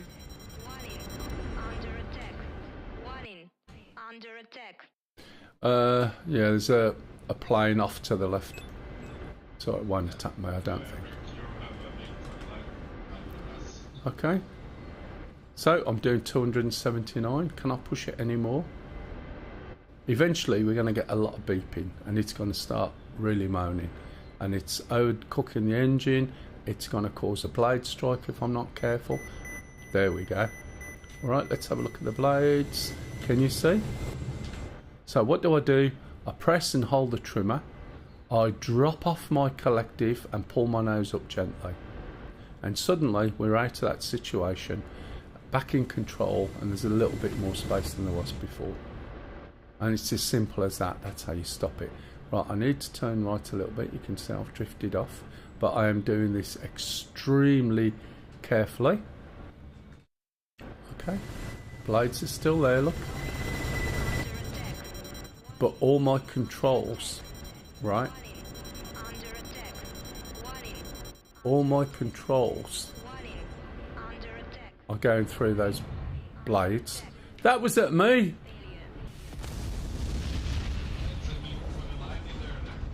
That's not good, is it?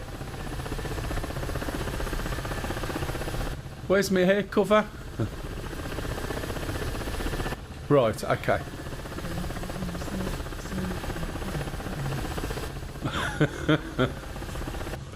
Right, I'm not going to explain everything I've just explained already, okay?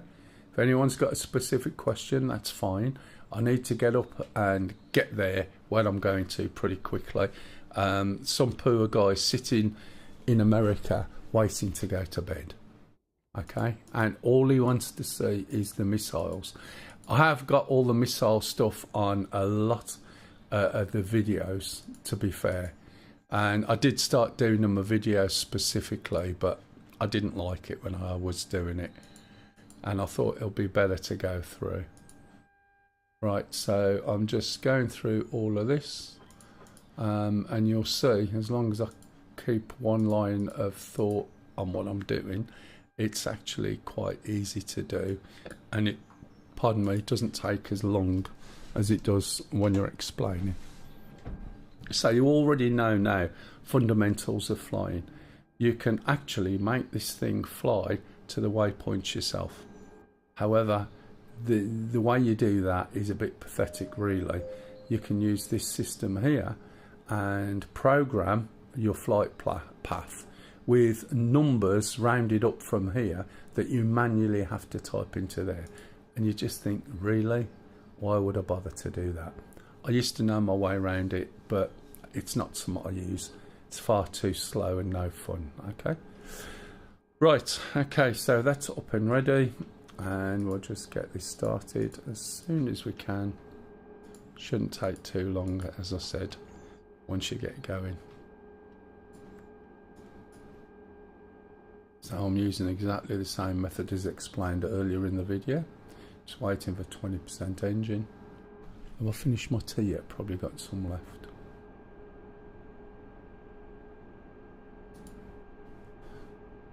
No, I did finish it. That's good. I'll get a gold star because I finished a whole cup of tea. I have to finish today at 1 o'clock UK time. We're on GMT at the moment. So I can take Lisa to work. Okay, first engine's nearly up. Oh, hey, just sell 4,800. Thank you for the follow there. Thanks for hitting that follow button. This channel is basically about trying to pass information on to people. So as much as I'm playing the game myself and we're in a mission situation, the idea is to give people watching information. You can ask any questions you like about this All-Star Citizen. I'm really quite easy on that. So do the right hand. So, you know, feel free to ask or ask advice. I don't mind giving advice. Okay, start that one. We're nearly started there.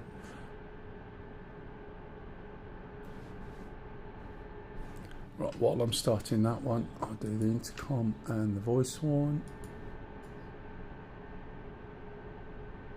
I think I've already got weapons loaded.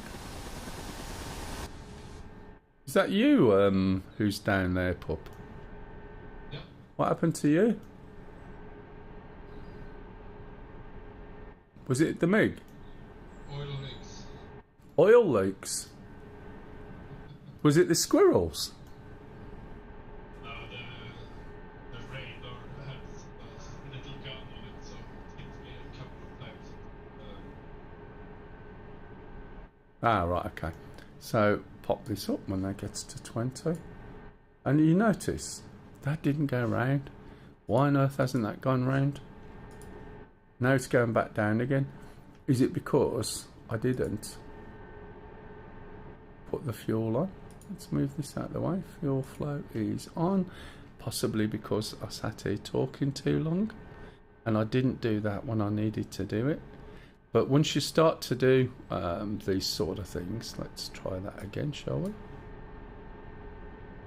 You'll see, you'll recognise these little problems. When you learn, it's quite difficult and you think, what the hell's going on? But once you get used to it, you sort of have an idea. So I probably sat too long. There we go. That's going round, so I know it's a good engine start. Did I shut the door? Yes, I did. We're just waiting for that to get to full idle power. Can hear my computer humming away in the background. As I said, I do apologise, Santa. I'll get down to that waypoint, and then I'll just explain the weapon system to you. Okay, right. So now I'm going to put the engines up to work mode. Electrics on battery. Doppler navigation system. Put the generators on. He said, are flame inputs planes allowed in this server, or is it only for fidelity ones? No, everything's allowed as far as I'm aware. It's not all full fidelity. I think everything's in here. To be fair, I haven't tried because I don't use them, but everything should be on here. So feel free.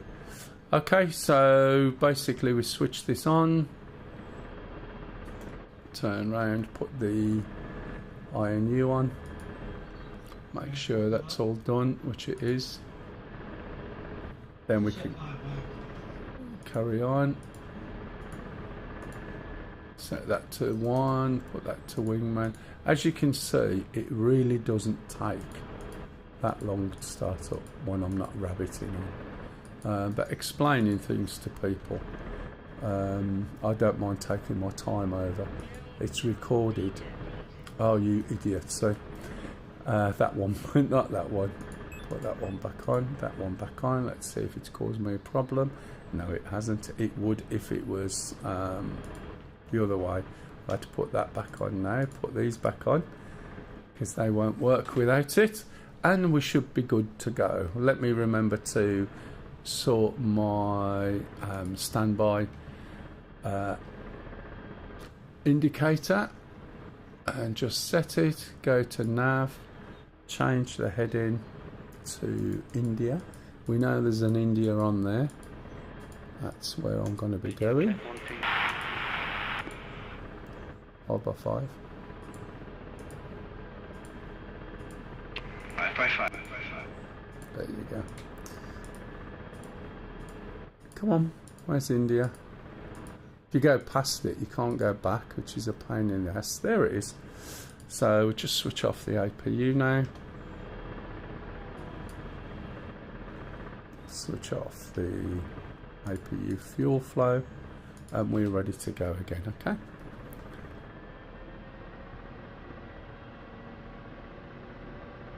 What I should have done, because I did put a SAM site down for the other area which they were attacking.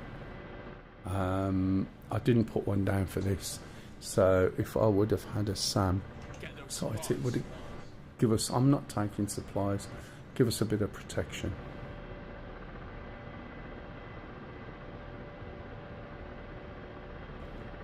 So we just set this up to go the speed we want. Let go of the trim. Let's put this on so you can see what's going on. And then we'll try and keep fairly low. So we want to go fairly low, fairly quick.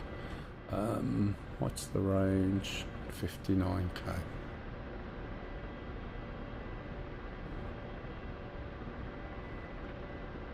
Anyone got any questions on this? Other than Santa, who's probably making a drink while he tries to keep awake. I think I've covered it. Anyone tried flying it and found it difficult?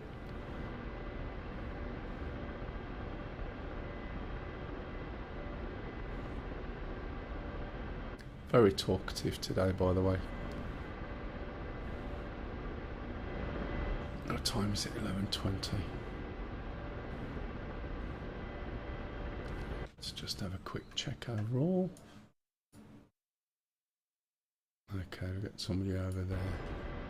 There's enemy shark. They're probably heading towards where we're going. Can also see that the person who's flying with me is in front of me, look. So the weapons system, right, while we're going along. So there's a few things you need. You need to switch the weapons system on, which once I've got this where I want it exactly, I'll explain it and then demonstrate whether there's any targets there or not. Okay, so you need the weapons system switched on, which is down here. Okay, there's the weapons system button. Once the weapons system button is on, you switch on the master arm. By default, it shows you, right, 24. So 24. Kettle Barber said, I have a question. Yeah, Should go on. I make a bacon sarnie and a fresh pepper squash? I would make one. You know you're not going to miss anything.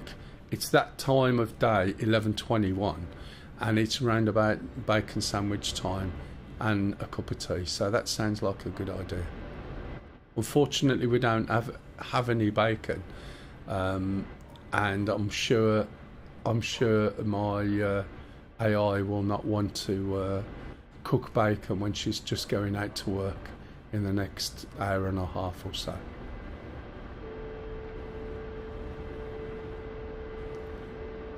But yeah, go ahead and do it, and I'll see you when you've got it. Try not to drop sauce down your shirt or your top or whatever, and don't let your tea go cold. It's sacrilege. Okay, so we're going along. We've got the weapons system on. You see these? We see the 4 lights. Okay, these 4 lights represent the 4 pylons. Okay, there are actually 6 pylons on this. This helicopter's a DCS bastard helicopter, and what I mean by that is it's got features on it that don't belong on it, and it hasn't got features that do belong on it. When they were designing this, the Russians gave them permission, but then withdrew it. So they'd already built models and things, and then they decided they weren't going to be able to do it anymore, and as a consequence they just added on something extra, which is an extra pylon, which the Shark never had. KA-52 did, I believe, but not the Shark. I need to take this off so I can see what's going on. So what this basically does is indicates the pylons that are selected. The 24 is the amount of ammo. So on the side of this, as well as those weapons, we've got, I think it's, is it 20 mil? 20 mil cannon, okay? The cannon fires high explosive or armor piercing rounds. So when this is on, this is showing me how many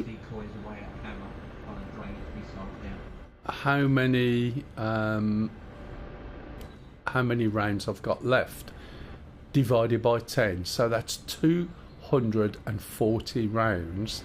And if we look down here, there's a little switch that says, when I can see it, HE. If I move it down to API, there's 220 rounds of that. So we got armor piercing, and also high explosive. All right. If I select my pylons, I actually I only use the keyboard. I don't think I select them with a stick. So you've got inner and outer.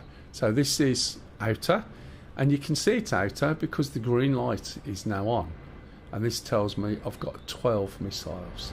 If I press the other one, hoping it's the right button, I've got 40 rockets and 12 missiles, and you can also see it in the hood. Rifles is the best option for long range.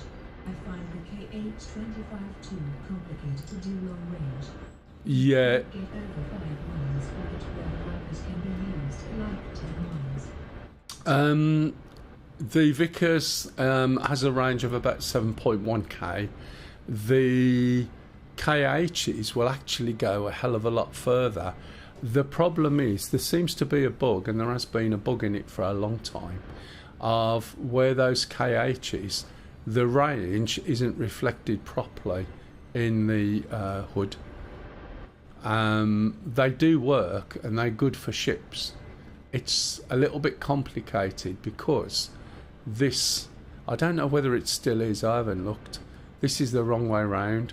So that's one of the things that you use, and I think it's the wrong way around still, but I haven't tried them. I know they introduced the fact that if you weren't moving, the exhaust off the rockets extinguishes your engines and you drop out the sky, but I haven't really checked them for a long time.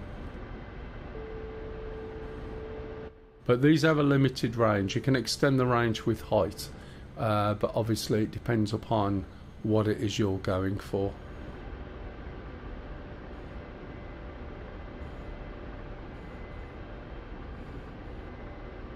So where I'm going at the moment is just down here. You can see Pup in front of me, and that is Pup here on the Abris. Okay, hopefully we're not going to get attacked, and we're trying to get down there quick because then we've got some sort of missile cover while we're over there, some anti-air. So he's probably 3 or 4. What number are you, Pup? 3 or 4? Oh, 2. That makes a change. Okay. I may need you to send me a target at some point. Depends. So basically, we can select. Okay, we can select different types of target to send to each other, and we can also record target information on our Abras. So once I've gone down to a safe place, I can actually start to demonstrate it before I actually go into the combat, and that way you can see what should happen. Sometimes with some of these missions you get to the combat and you end up dead before you can do anything, and then that means starting again. As I said earlier, I'll be on till 1 o'clock UK time. That's 1300 GMT, or just before. What decoy is out, heading back to the hub, do part even for a relay.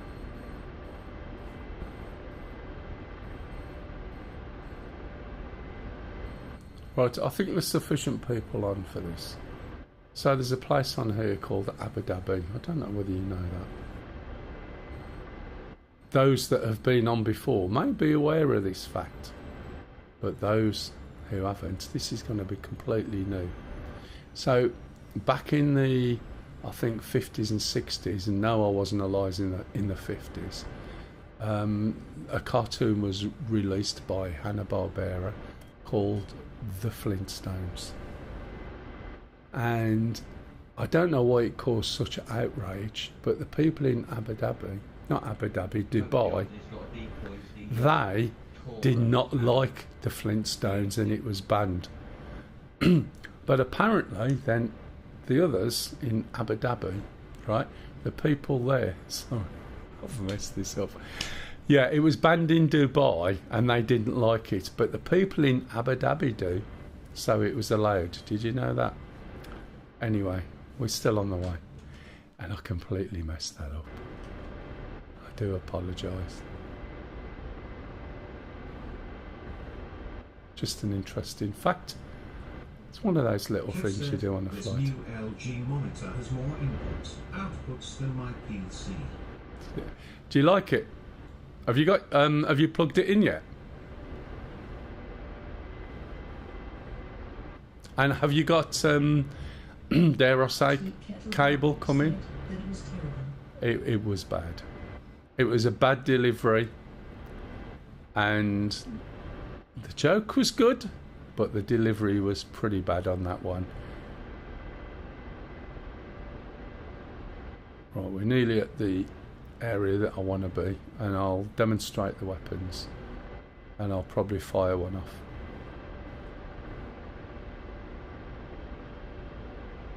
Kev said, yeah, but most of the functions require the internet. Yeah, they do. There'll be updates as well, Kev. Even though it's brand spanking new, there'll still be updates. The UI is quite quick as well, relative to, say, some of the Samsung ones. Do you like the blacks and the colours on it? In other words, was it a good piece of advice?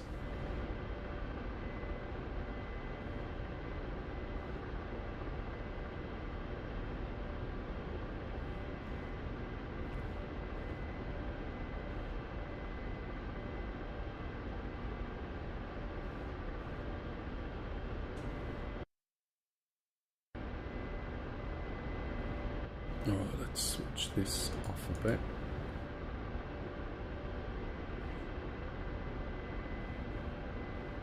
So I've got my trimmer in, because I'm obviously flying this.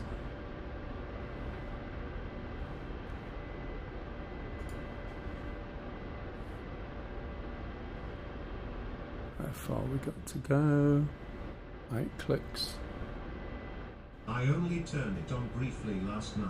Ah, you We'll haven't. hook it up to my PC later and see how PixInsight looks. All right, yeah, it looked nice. It'll run at one. Is it 120? Is it gone up on the C5s? Is it 140 hertz?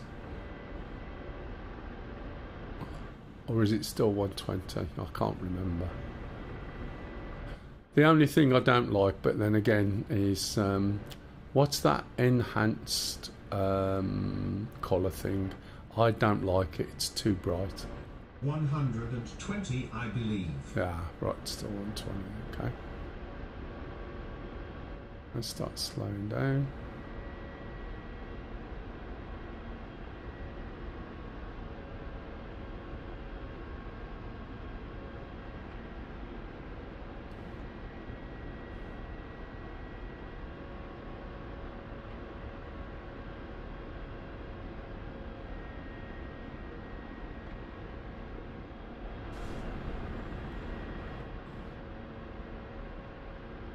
I think this is our base here.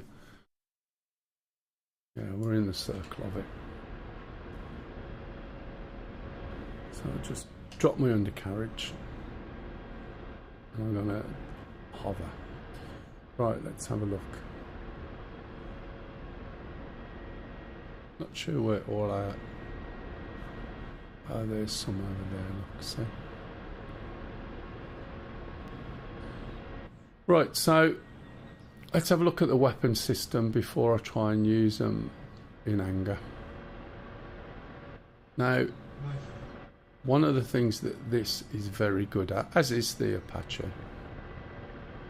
does it feel like I forgot to put something on? It does to me. Oh, there we go. There we go. Right, okay. So I'm going to slow down.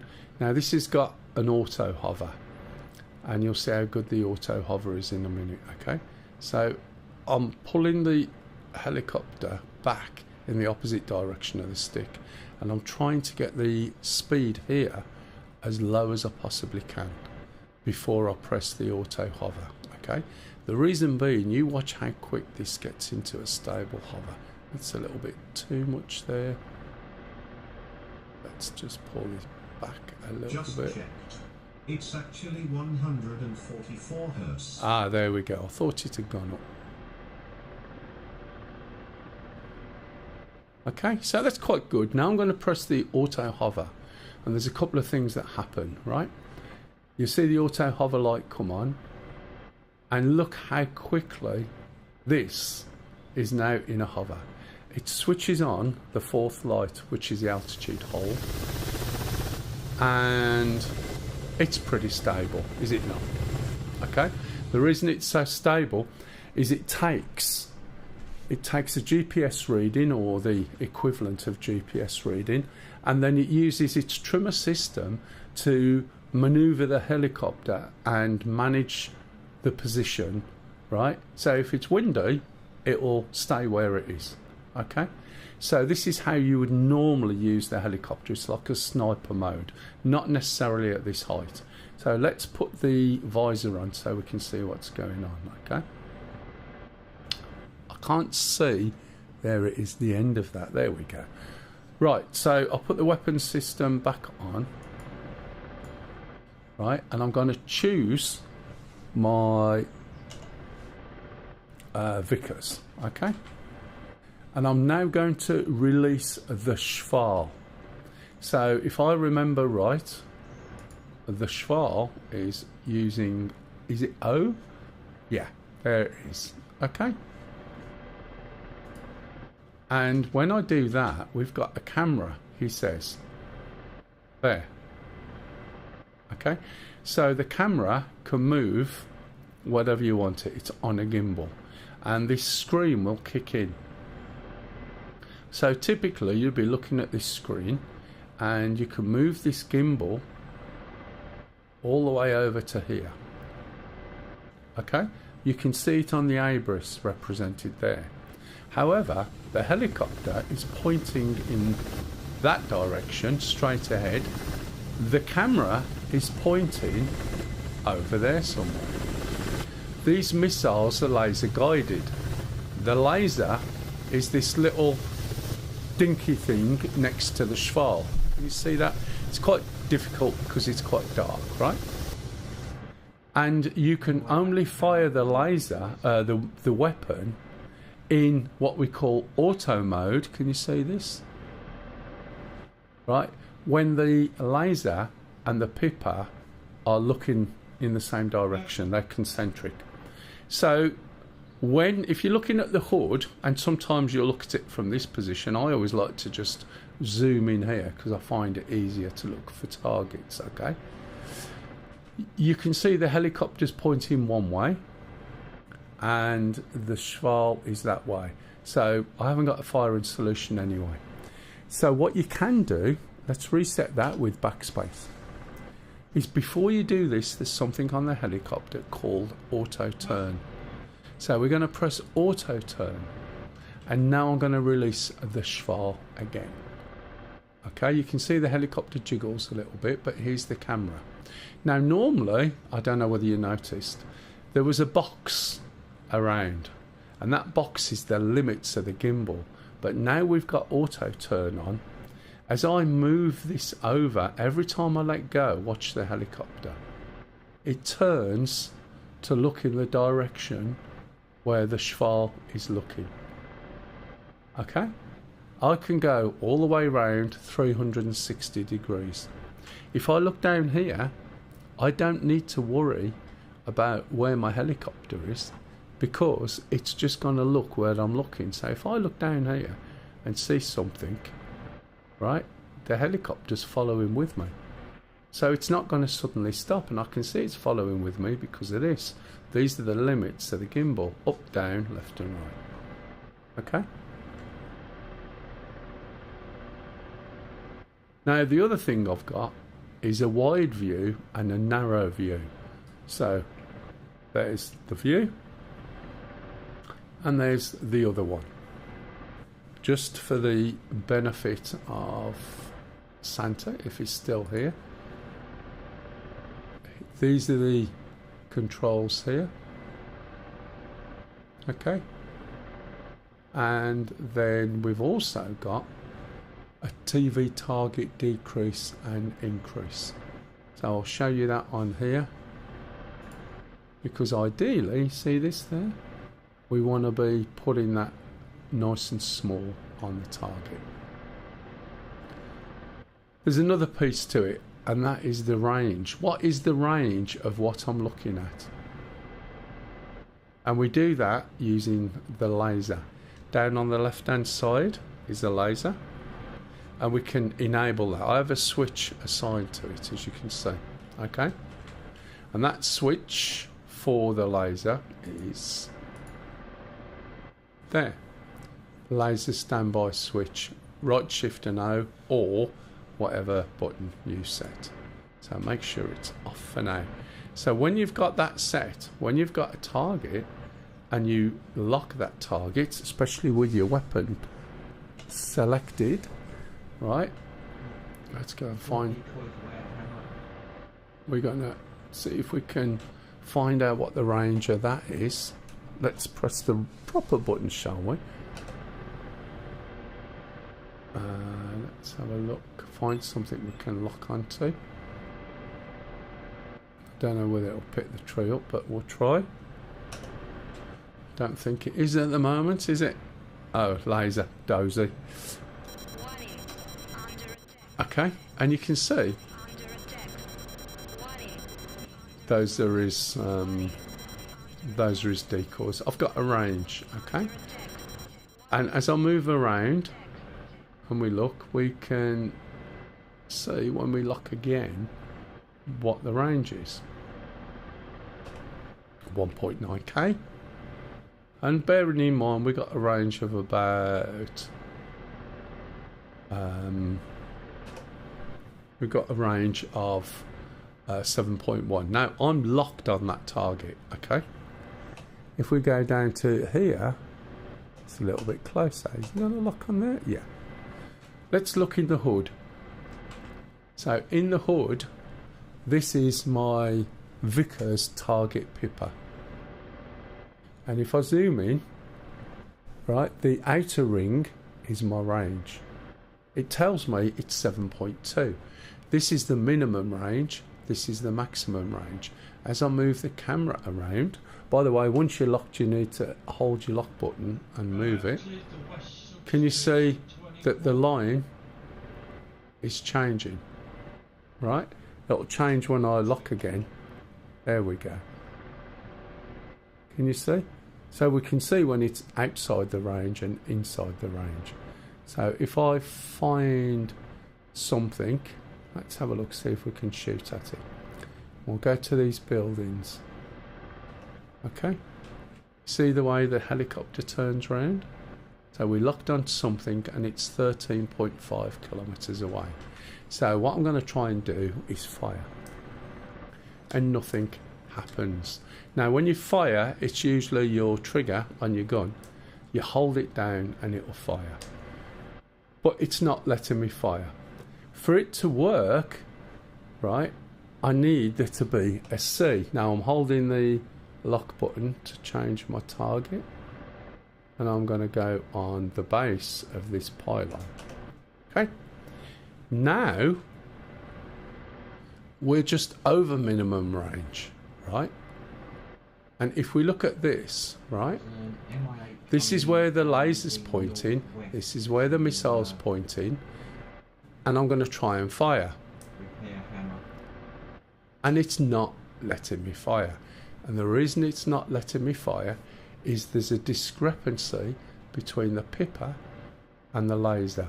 These are laser guided. So if I fire over there, it might not get the laser. So I'm going to very gently rotate the helicopter round, right? He says, let's put the master arm on. Sorry. So I'm going to very gently rotate it round so that the pipper and the laser are nearly concentric. Can you see the way that switches on and off? When there's no C, there's no fire. When there's a C, it will fire. Hold it down. Rifle. And there goes the weapon. Oh, I'll move my view. Okay. And very often, right, that's why you're unable to fire. Because, right, the target you've selected is outside of the range of the missile, and the pipper, right, isn't concentric with where the laser's pointing. That is in auto mode. Radio check. So 555. if you fire in auto mode, you are more likely to hit the target. There's also a manual mode. Why would you have a manual mode, you think? The auto mode forces the parameters to be within the range of the missile, and the laser and the pipper, or the weapon, pointing at the same place. The pipper and the laser are concentric, i.e. they're touching, they're overlaying each other. Okay, look.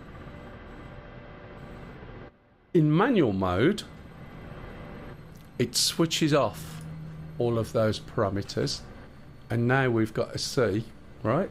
So in theory, I can move this around. Now, because I'm on auto turn, it's tracking it.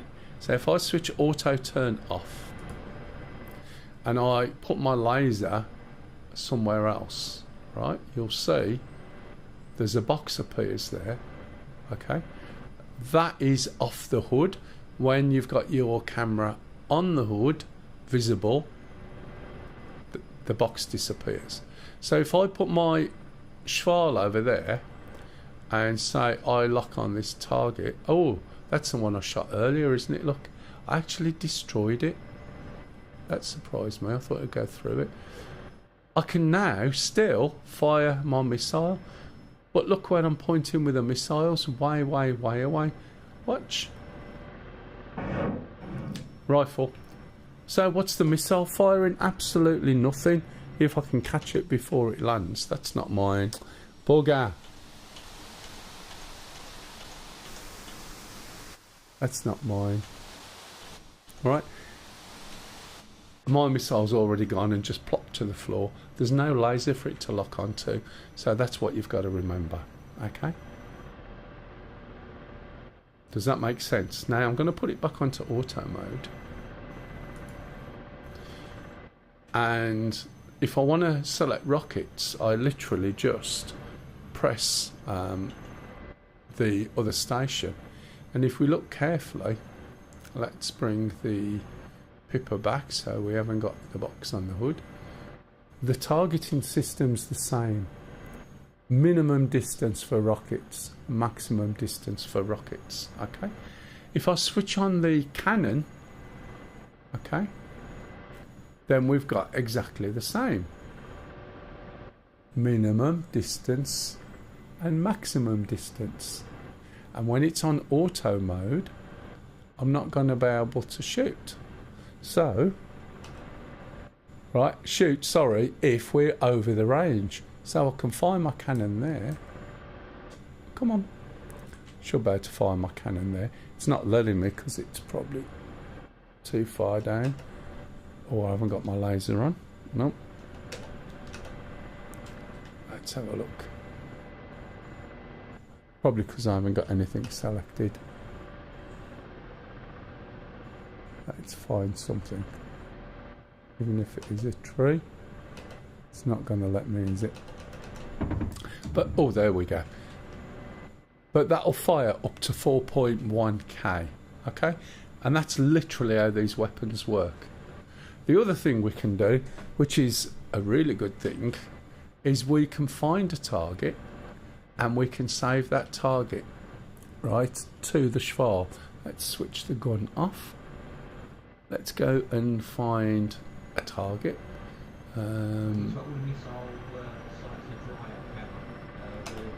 Right, let me just check. Let's put this back on. First of all, watch what my helicopter does when I switch auto turn on. Will it turn round? Oh no, it's alright. So when we look over here, let's go and try and find a target. Wouldn't lock on that. Might lock on the building or something. Is that a lamppost? Possibly. Is it locked? Don't think it has. We'll go and find something. Pylons. Pylons work, don't they? Let's go and look on a pylon. Right, okay. So I found a target and I know it's 10.2 clicks away. I can see where it is. And I can select either number 1, which is a ground vehicle. Number 2 is a SAM. Number 3 is something else. So I'm going to mark it something else and send memory. And if we look on the Abris, there should be, there we go, can you see the square? Right, let's put it away. See the square with number 1? Well, now I know where that target is. So I can go on a recce, just in case you don't know, stands for reconnoiter. Find out where the targets are and save the different types of target on my Abris. I can then choose what to do with those targets. I could tell my wingman, right, I can say, right, pick his number. I think it's actually pick the target. I always forget which way around, but if I choose the square, you see the way it flashes? I can then choose his number and I can send that target to him. And he will get a message and he'll use this and save that target. Okay? I'm not going to send this target to him. Now, if I was him and I sent him a target and he received it, it would be on his map, but he might not be in position. So what I'm going to do is move. Okay, I'm going to move somewhere else. When you reset your auto hover, remember to switch off the altitude mode. I'm going to go over here and I'm going to change my position. And this little bit is absolutely brilliant, and why working together in groups works really, really well. I'm not going to go too far away from everything here.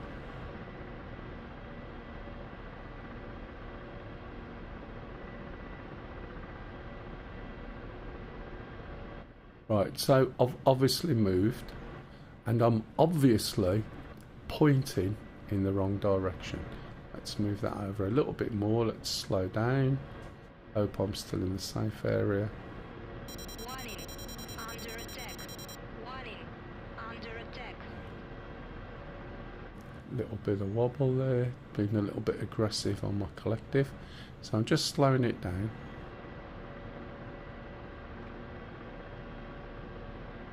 And then once I'm slowed down, I'm going to choose that target, okay? I can go into an auto hover, no problem at all. Just slow it down as much as you can, hit the button, wait for it to settle. Which, if you're really slow, you can actually set the auto hover at 12 kilometers or less. So we already know that there's a target and it's over here. Can we see it? So, what am I going to do? I've got the target. So what I'm going to do, I'm going to switch on auto turn. Going to make sure the laser's on. I'm going to look up here and I can hit the button with a square on and it will select the target. Can you see that? I'm now going to select DL ingress and watch what happens to the helicopter when I release my Schwal.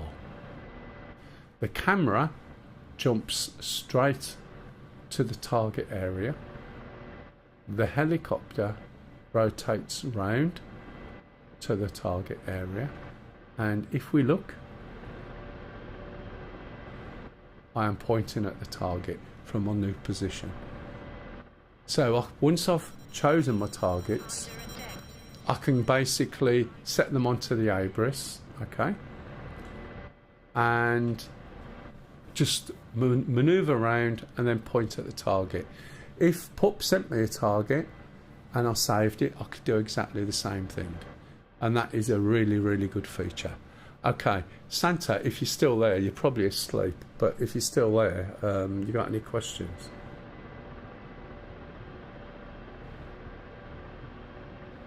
It's alright, the poor guy's like being up really, really late. He's probably done an all-nighter, to be honest. So I wanted to cover that anyway, so that's the basics of it. I can delete this simply by going on to select and clear, so it's not cluttering up my display. Okay, obviously I've shot a missile. The guns will work if we reset this.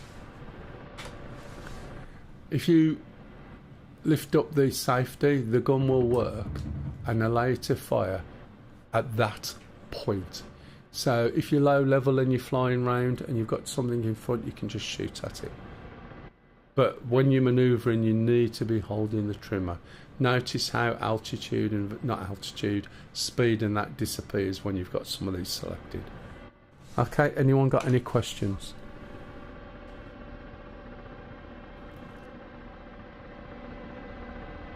Right, I'll switch my laser off. Just going to go and land, so we should have a fob here, and it's just over this direction. It's about a kilometre away, 137. So what I'm going to do now is come out of auto hover, and then we'll go and try this at some targets, possibly. So let's turn around, holding my trimmer, go around to 137. 150, 137. So undercarriage is up.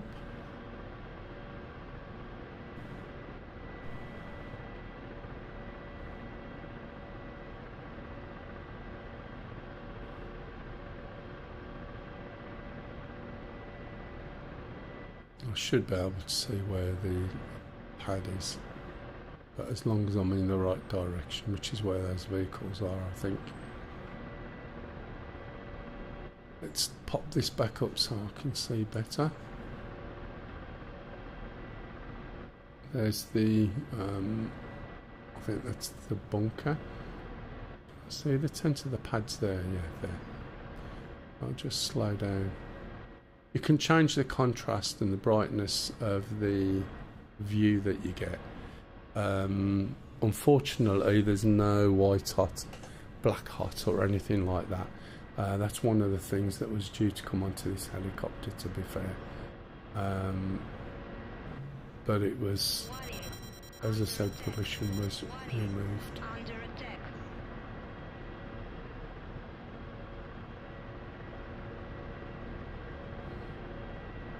So I can just rearm, reload here. Notice that it's a bit windy. You saw the windsock there.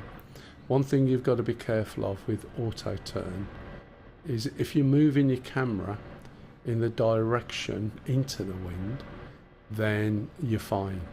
If you're moving your camera away from the wind, right, or with the wind, if you move too much, the wind will catch the helicopter as it turns on the auto mode, and it could move it that fast it pops you out of the hold that you've got, all right, out of your hover. So again, landing that, hold the trimmer, pop it down. I need to put my radios. Hayden _UK said, Admiral 1, 2, 3, 4. Hey Hayden. Millie McMilfos. You're right, matey. Short stream. Well, it's not short. I started a bit earlier. Right, let's go and rearm or reload my weapons. Get rid of those.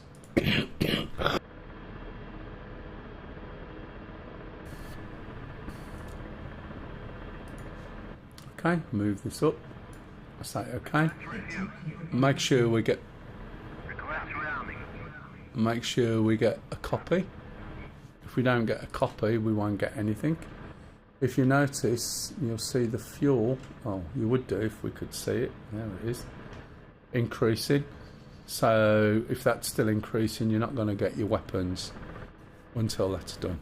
Anyone got any questions on the shark at all? I'm sure Santa's fell asleep, but that's fine. I'm sure you'll be able to find what I've just explained. So we're heading over from here down to Hammer.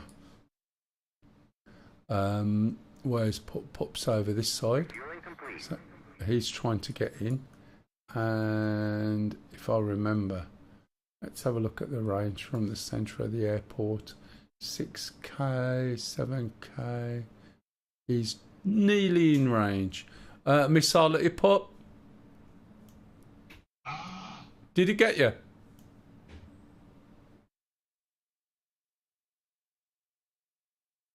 So we need to sort of be that sort of range. The problem is, as you can see, it's quite difficult to find somewhere. You can see some little terrain dips. I'm not sure how big these are. That's 5.7. This out here is 10. You can extend the range of these weapons by using manual mode and using height.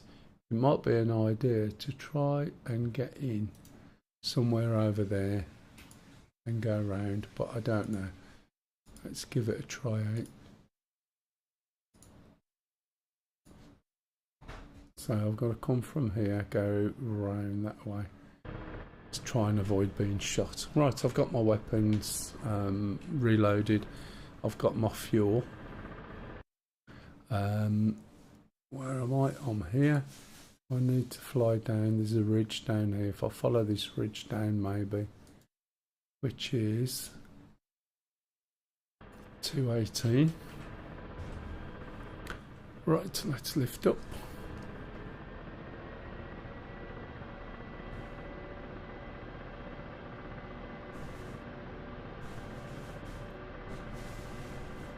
So, have you got a date, Kev? There's the one I shot, look. I think. Get those supplies. Oh, shut up and use supplies. Man, he just go on. Back there. 215. I'm going to head into those mountainy areas. I may need to remove the sun visor thing because you can see it starts to make it difficult to see some of the terrain. But I'm basically heading towards those hills. I don't know whether I need to go that far completely, but we'll see. But we'll come down that way and then cut across. That's the plan. Can't go too high, and I might get attacked by Kev said, something still else. set at 21st of this month, but no groundwork still done yet. And this is BT itself, OpenReach, that said they'll get it done.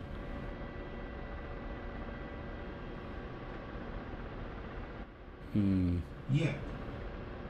Have you got much hope? Have you found them up to chase it?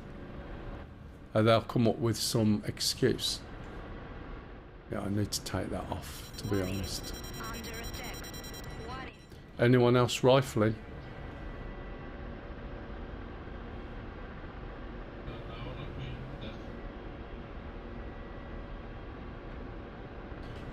Let's have a look. Thing coming at me. The thing is, we can't tell, or I can't tell in this, right, whether it's a friendly or an enemy that's firing. And if I don't hear anyone shout rifle or magnum or something, then I just know something's firing. I also know where it is firing from. None at all.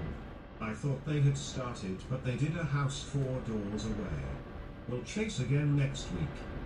Battlefield 1892 said, is that information still in fibre? Apparently so. And we all know about that, don't we, Batfink? OpenReach. Well, originally it was going to be some other company, and the dates come and went, but there was no holes dug. Kev said, yeah, been waiting since July. I think sometimes they'll just tell you what you want to hear. Do you know what I mean? To get rid of you.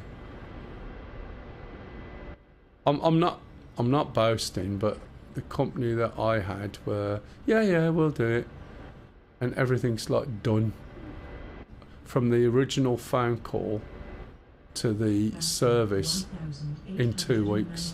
Said, we had a ballot and a half. We had to wait 6 months from the original date.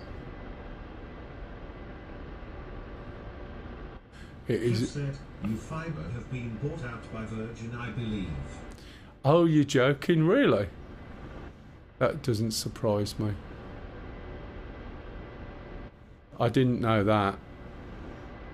Maybe that was their plan. Yeah. Because U-Fibre is part of a bigger group. Then the date came and they still hadn't dug anything up. So we got them to just run above ground. That's funny, so I'm back with Virgin again. I would have had Virgin when I moved. Alright, matey. Darling, would it be possible? It's Pup's fault. She's going to ignore me now.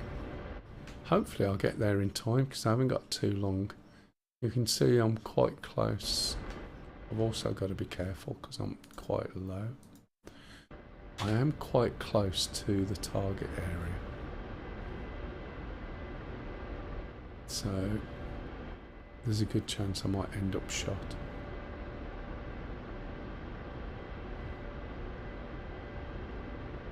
But when you do get used to this, it is a really good helicopter, trust me. It just takes, getting the trimmer understood and how to utilise it. I don't use any of the other weapons other than rockets, guns and Vickers, apart from the 25. The 25 you can take out ships with, and that works really quite well once you get to know how to do it, but it is fiddly. You can do buddy lasing too. I haven't done it for ages and I forget how to do it, but you can definitely do it. I've got to be careful here. If I catch the floor, I'll knacker up my targeting system. As you can see, I'm trying to stay relatively low. Warning. Under attack. Warning.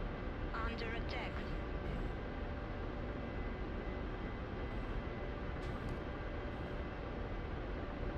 Oh, still got that.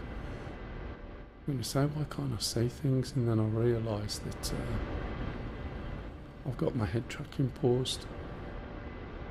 And she's not going to hear me because the washing machine's on. I know. 1 minute. Hey, Alexa. Alexa. Even Alexa's been dumb. It's because I've got something sitting on top of it. Warning. Under attack. Warning. Under attack. Warning. Under attack. Warning. Under attack. Okay, they're probably going after him. Someone's going to shoot me in a minute. You watch. Shoot me out the sky and it'll be a blue envelope.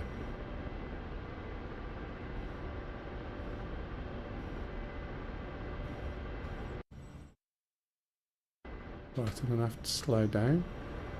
Undulations wise, it's not exactly the level of undulations I wanted, but it's a start.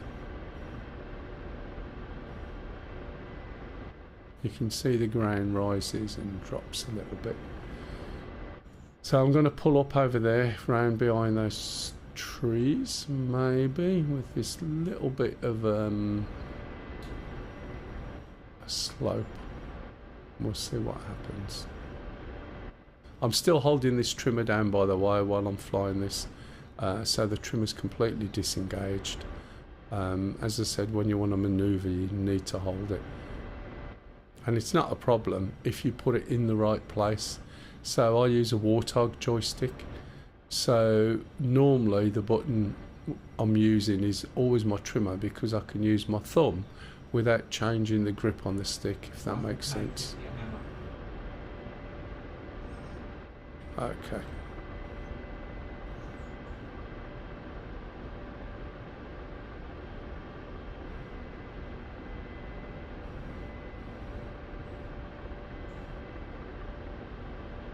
So we've got this town here. So I think this town's going to be a little bit too far away, but we'll have a look. Let's start slowing down. Don't want to be slowing down in front of enemy. There's far too many things that can just pick you off.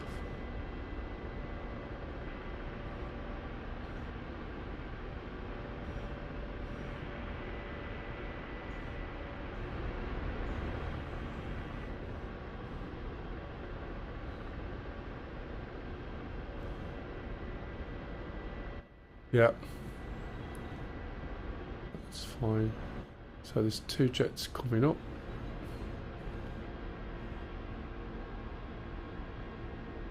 I'm going to slow down. I can't turn too tight yet.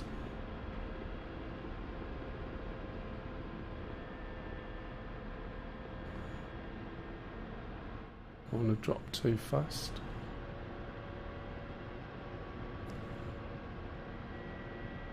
I'm basically going to see if I can hide out a little bit. Lower gear. Lower gear. Slowing down.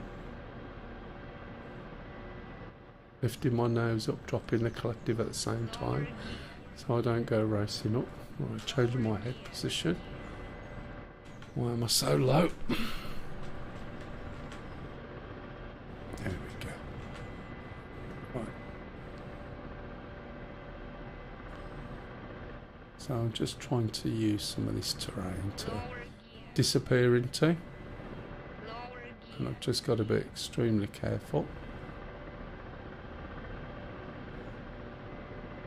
We get 23 on the runway out camera if anyone can deal with that when it's on the ground. Right, so let's just pop into an auto hover and let's have a look at the terrain. Hopefully it settles nicely. Good little spot. Right, but too far away. So I've overshot my mark a little bit and we're way too far away. 15k, so we need to move forward. What have we got around here? There's a hill there, but I think that's going to be too far. 10k, so we're looking for around about 7k really. See how difficult it is. That shouldn't stop me from being able to look, okay? So we've got 14 kilometers, 49 degrees. Right, so how much did I say? 49 degrees? Yeah. So on the collective is a collective brake. Okay. If I hold that, I should be able to rotate round to 49 degrees. But what I've got to be careful of is this building. Right? I'm not anywhere near it, but when you're in the cockpit, it might look like you are. So if it's behind that building, there's two options. I can either sit behind there and go up and peep over it, or move a little across a little bit to the right. Although that's still blocking that. And so let's first of all hold the collective brake and just gently turn the helicopter right to about 49 degrees.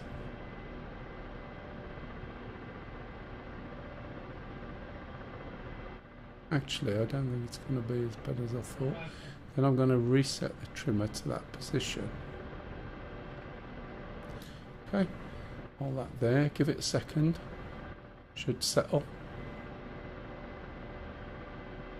And we can already see, is that a smoke there?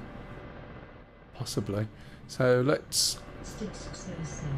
Okay, finally to the point I can install my drivers for the hotels after I try to jump and then need to set up again. Yeah, well, the mission is on, no problem at all.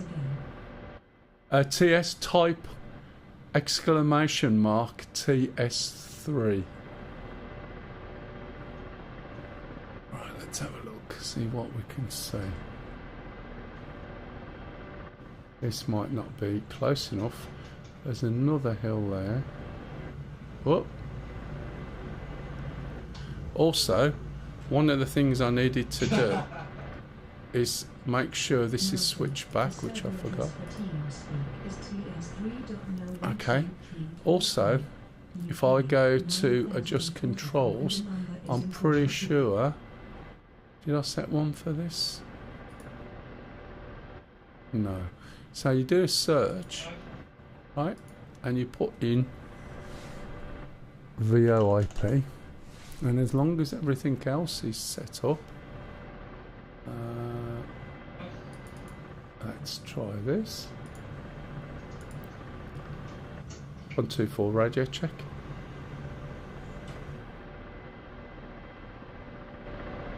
Am I on 124? Yep. 124 radio check. Probably not set up. Okay.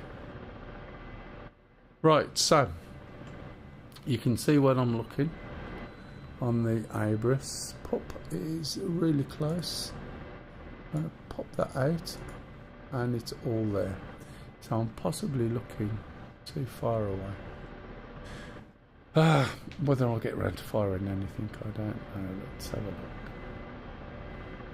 So there's the town. Just going to have a quick sweep around. See, I've got cover there by the buildings. I can't think what range this is. 17. It's not that far, is it?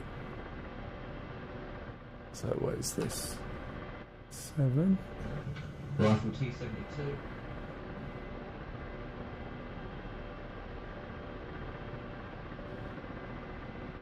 Those look like bushes and things. Alright, let's have a look. We're going to have to change position anyway. And if Pup's managing to get in that close, I should be okay. So, do that. Right, switch off the auto alpha. Bear in mind I might drop. And switch that. Hold the trimmer and navigate my way through the town. And watch the blades on the buildings.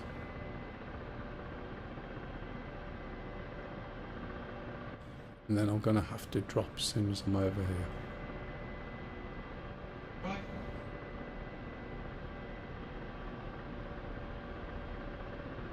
Sticks so said. BRB restarted PC. Yeah, no worries, matey.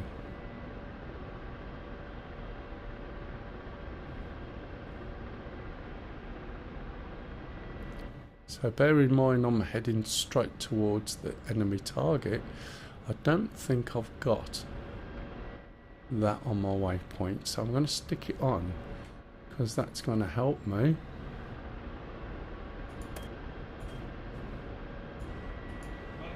Oh shit, that was it. Now I've got to go all the way through them all, not pay attention to what I'm doing.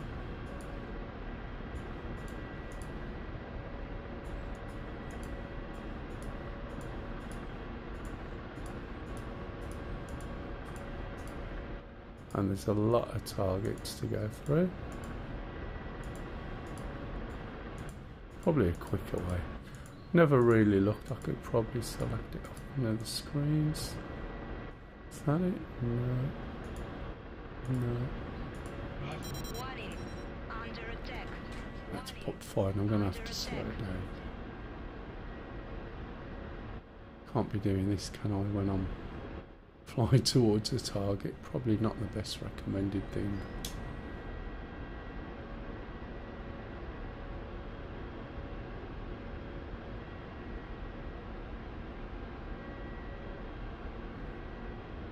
You safe there, pup? Oh, I'm coming towards your dead marker. Warning. Under attack.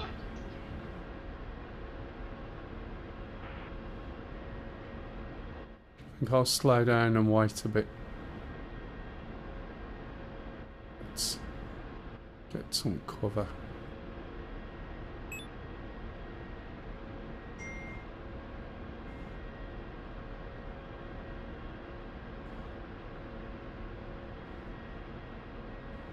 Warning.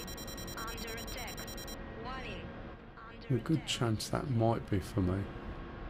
Rifle tosser at hammers. Hammer, even. That was a bit of a Freudian.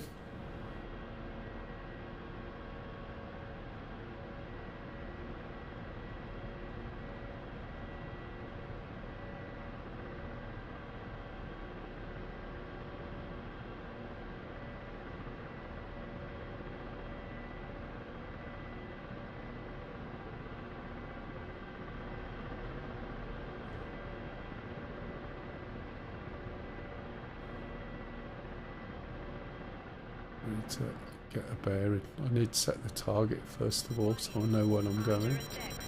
Warning. Under attack.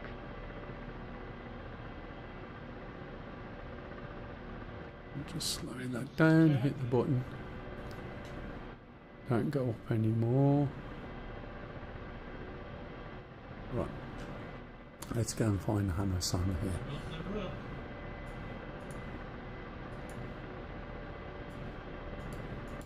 Nice, why is that not working? What's happened here? Don't tell me I've crashed in terms of server. Oh, there we go. Right, let's have a look. Warning. Under attack. Warning. And that's him shooting.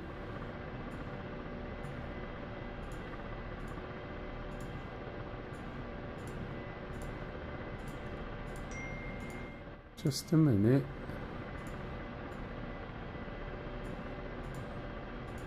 And then now I'm flying. It's dangerous. What? Oh, that's... Right, okay. So it's 7.9 kilometres away. Right, now with a bit of luck. Under attack.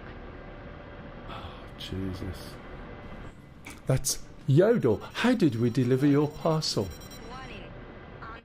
Right, okay, so they're 7.9 kilometres away, right? They are headed in that direction.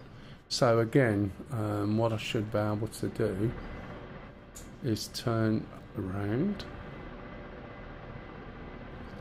And again, I've got my collective brake held.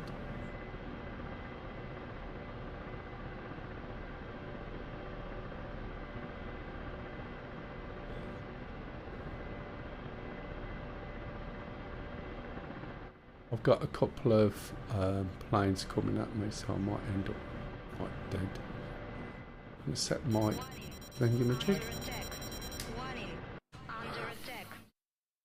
Okay, there's planes coming out now. Is anyone on them? Can't see which way I'm facing. No, you can't really. So I need to be pointing over there. I think Stingy's already on it.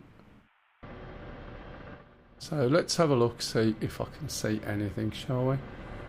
That's the right direction. Let's pop this down. Let's bring this over a little bit and see if I can see anything. See the way the ground is undulating as well, which doesn't help. So, Under attack. Warning. Under attack. that under attack is Stingy. Let me put this on so we can see. It will help you guys to see what's going on.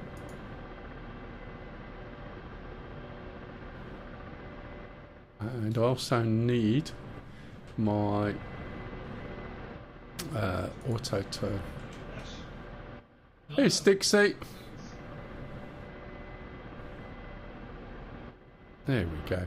Now there's also a ridge there, can you see? So I'm holding this. Warning. Under attack. So that ridge is going to work to my advantage a little bit, maybe.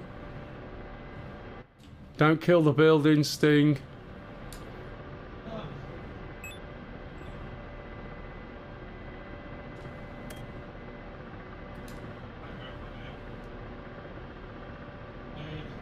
Ah. Yeah, there's a black smoke. That's not the target, is it? Is it down there, though? Can't believe it's down in this dip. I think that's someone who's just been shot down, isn't it? Yeah. There's no target. It's neutral. Oh, you've done it? It's neutral. So just go in and land them. I've also got no supplies. Do you want me to get some? Or have we got people coming in? Oh yeah, we got Wiz. We got Wiz and Short coming in. Oh well, I do apologise. At least I actually went through how the weapons work. That's the main thing. And this is often the case when I'm streaming. I just miss out on all the action. So what we want to make sure is that we're not going to get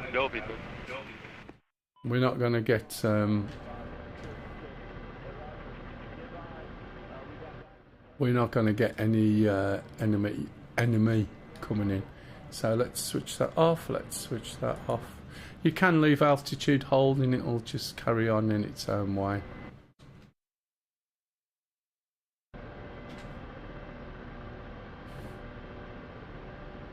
One, two, four, radio check. Don't think mine's working at all. Oh, copy that, thank you. It is working. Hey, Spatey.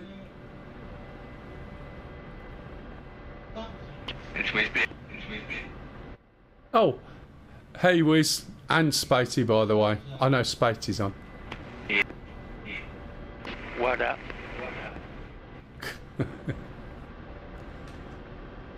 See, if I didn't talk about what to do, then I'd probably get there in time, eh? But Once we've captured it, we can upgrade it and just needs simple supply drops down on it.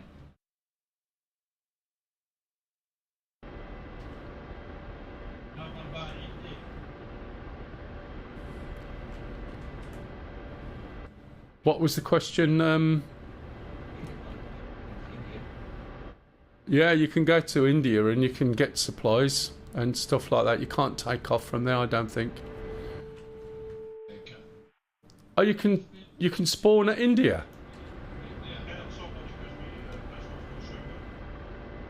It's the usual one, but with a capital at the beginning.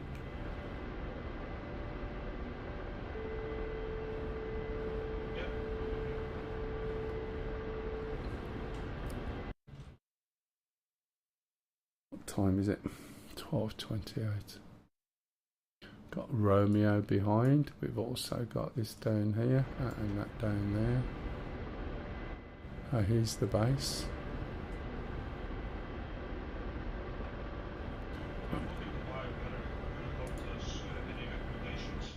Oh. How much are you looking to spend? Depends on the models and quality.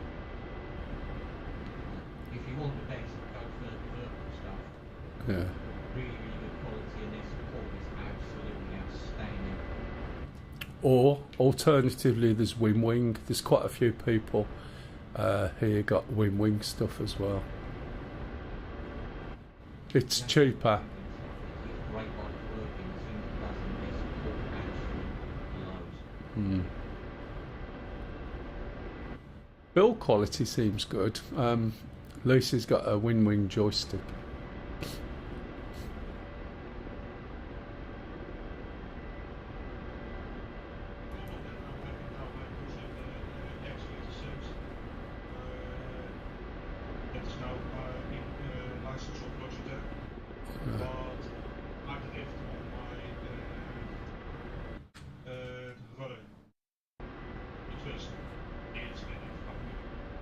Yeah, it's drifting, is it? Yeah, if I don't set that's all in it, it is like my playing strength will forward with a skill. Yeah, I know what you mean. It might be repairable, but it's rather long in the hat now, and I think you've had it for a long time, haven't you? Okay, I'm looking on Foothold and I see something like Turtle Beach. What is that from Foothold? No. Turtle Beach is another company, but Turtle Beach joysticks, it's one of the edge ones, I would say, if anything. You've obviously got Warthog base stuff, and you've also got a new base system as well. You've got an F18 stick, an A10C stick, a new base system which I still haven't changed to, but I'm told by Camel it's brilliant, much better than the old one, which I'm still using. Yeah, I'm looking at Foothold, one of those war PRT Alpha Prime Edition.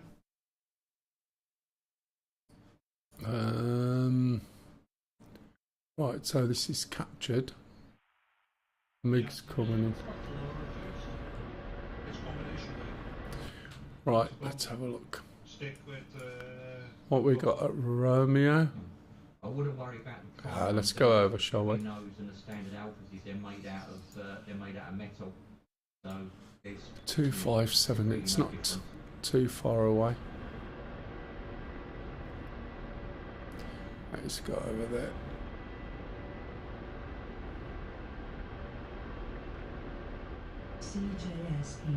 Hey, hello, CJ. Yeah, there's, well, almost finished. This all the way down to there as well. There's quite a few things in there. Yeah, to be But fair, we'll looking see. at bundles, that's easier for me. And the only bundle, best bundle for me is then the that one that I just got on. Not to say it is expensive, but I'm willing to pay it. If it's going to last, it's worth paying. I mean, I've had this 256. I've had my Warthog since probably Christ knows, I don't know. I think, where did I buy it? I'm trying to think which house I was at. Probably 2011, 12, something like that, I don't know. But it was 240 odd quid for a stick and throttle. No, 270 for a stick and throttle. And apart from Kev fixing it and replacing bits and things, it's been fine. See, I didn't forget Kev. Well, we got some hills here, which is quite good. The thing that I need to figure out is it the correct setup for what I'm going to use it for. And what are you going to use it for? Mainly DCS. Right, okay. Have you got pedals? No, mate, that's the thing, I cannot use those. Right, okay. Yeah, you're gonna. That counts you out of the Warthog stuff. There's no twist. Kev said it's turned into Trigger's broom. Yeah, it is Trigger's broom. The other problem you'll find as well is the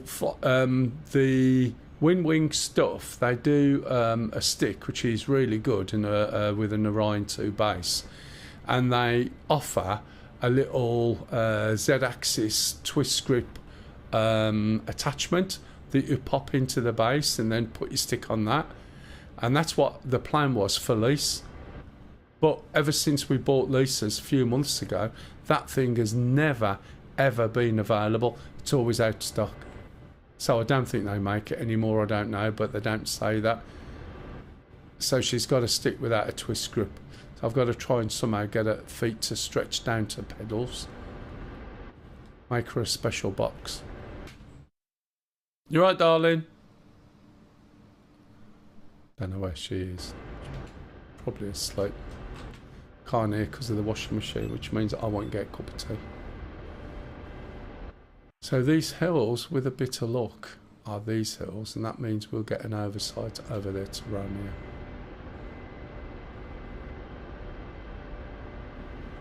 Now, whether I can change this without crashing while I'm not looking.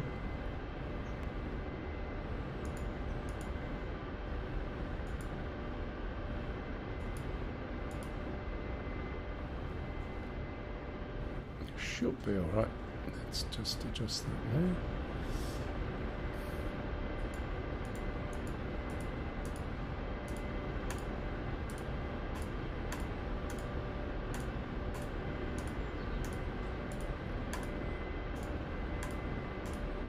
Come on. See what I mean? This is the only problem. At least in the other one we can go direct.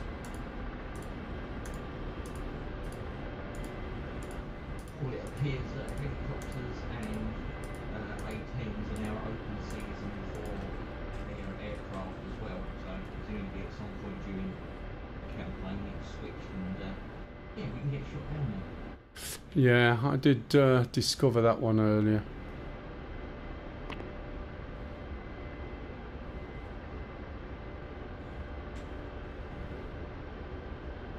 That's where I want to go.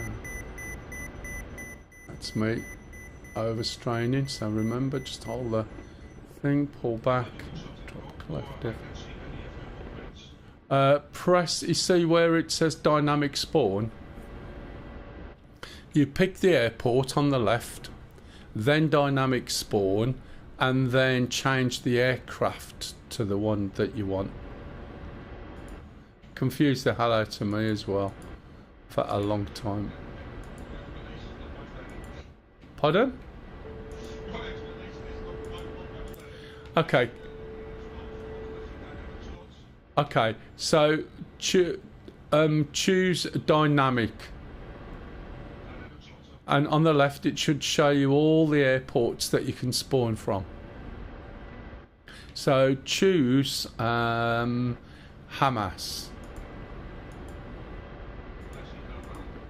So Hammer, that's it. So choose Hammer, and then right when you select dynamic, when you select it, you should be able to change the default one that will show up. Just change the top of it, and you can change it to whatever aircraft you like. Oh, is that so? Yeah. I'll teach you for not flying for a long time, but to be fair, even I didn't know. It's a pain in the ass. But then you start to understand it and it's a little bit better. Right, that's where we're going. Romeo, 11 clicks. Right, let's see if I can get a shot off before we go.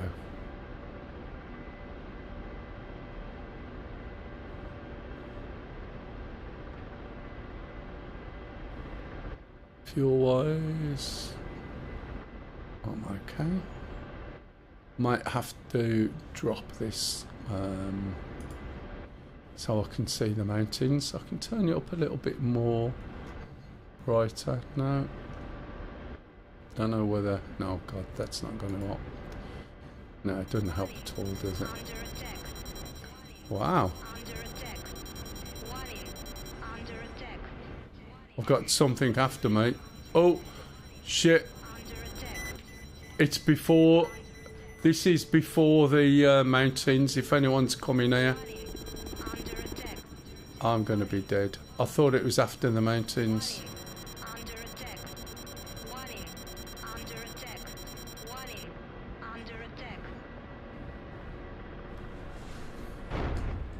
Oh, for God's sake. Right, this place, yeah, it's before the mountains. That's my fault. I could see all these and I thought this was the mountains. But yeah, Romeo's before the big mountains at the back. What an idiot. Never mind. Where am I? Hammer.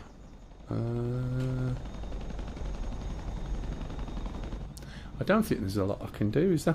I've got 12:39 and I've got to finish at 1. Well, that's a bugger. I can carry on and we can watch a few other people. Let me turn my end down a little bit so I can hear and not have to talk over it. Just 1 minute. There we go.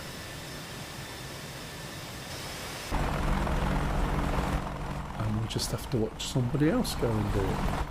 This is Spatey in this one, and I think it's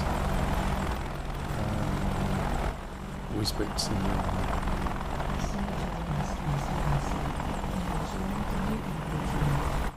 Yeah, that's fine. Let's jump into TeamSpeak if you can. TeamSpeak will always be up. We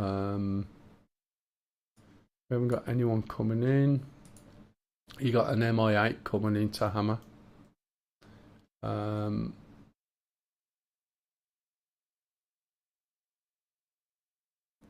299 for 8. They should get shot down.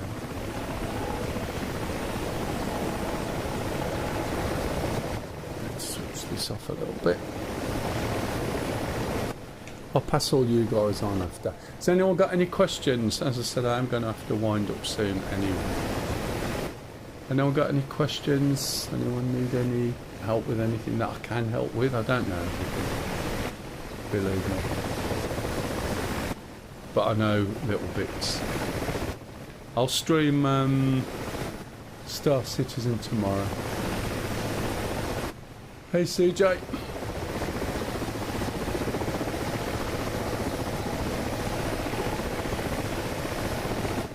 No shambles today.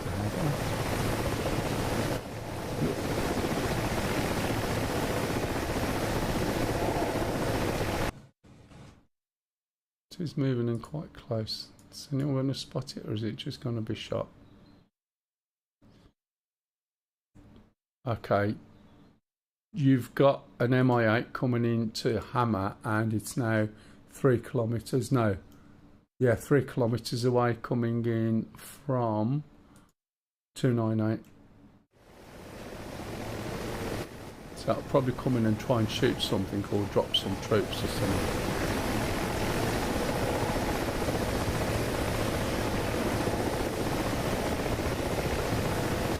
It's running quite well, quite smooth today as well, I must admit.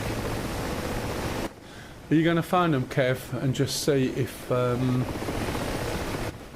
they are actually still going to install? Oh, he's been spiked.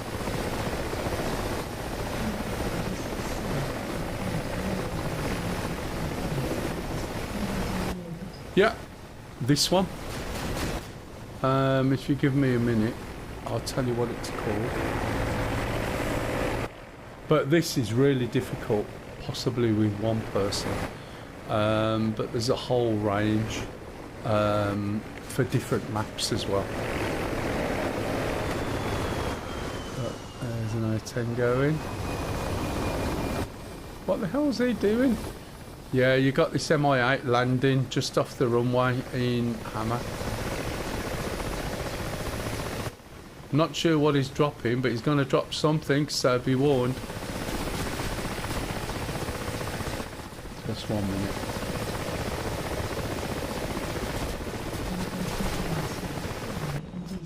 Oh, have you? How's he getting on? Right, do you want something that isn't necessarily dynamic? There's a very good mission for training, and it's one I've used a lot, and it's called Krasnodar Variable Ground Attack. I don't know if you've come across that one. And you can set there's missions already preset, and the very early missions, you might have a few tanks, a few vehicles, tiny little bit of anti-air, but it's what I would use for learning how to use the weapons on systems, because you know where the things are. And there's 5 variations of those missions, and then you can go on to something which adds more and adds more, so you end up with 4 to 5 missions per area.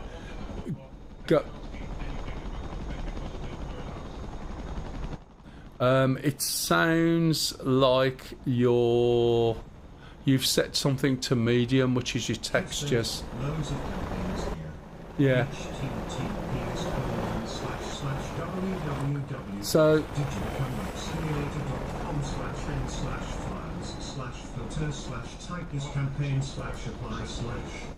let me also, Krasnodar is a very good training one, if I spell it right, if it's still on here, there, and I'll find out.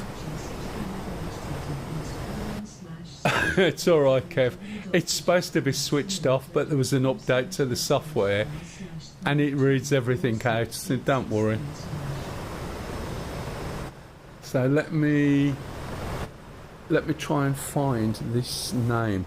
Right, for those on YouTube, guys, I will be winding you up now. Exactly, that's what I mean. It's a really, really good one. Let me just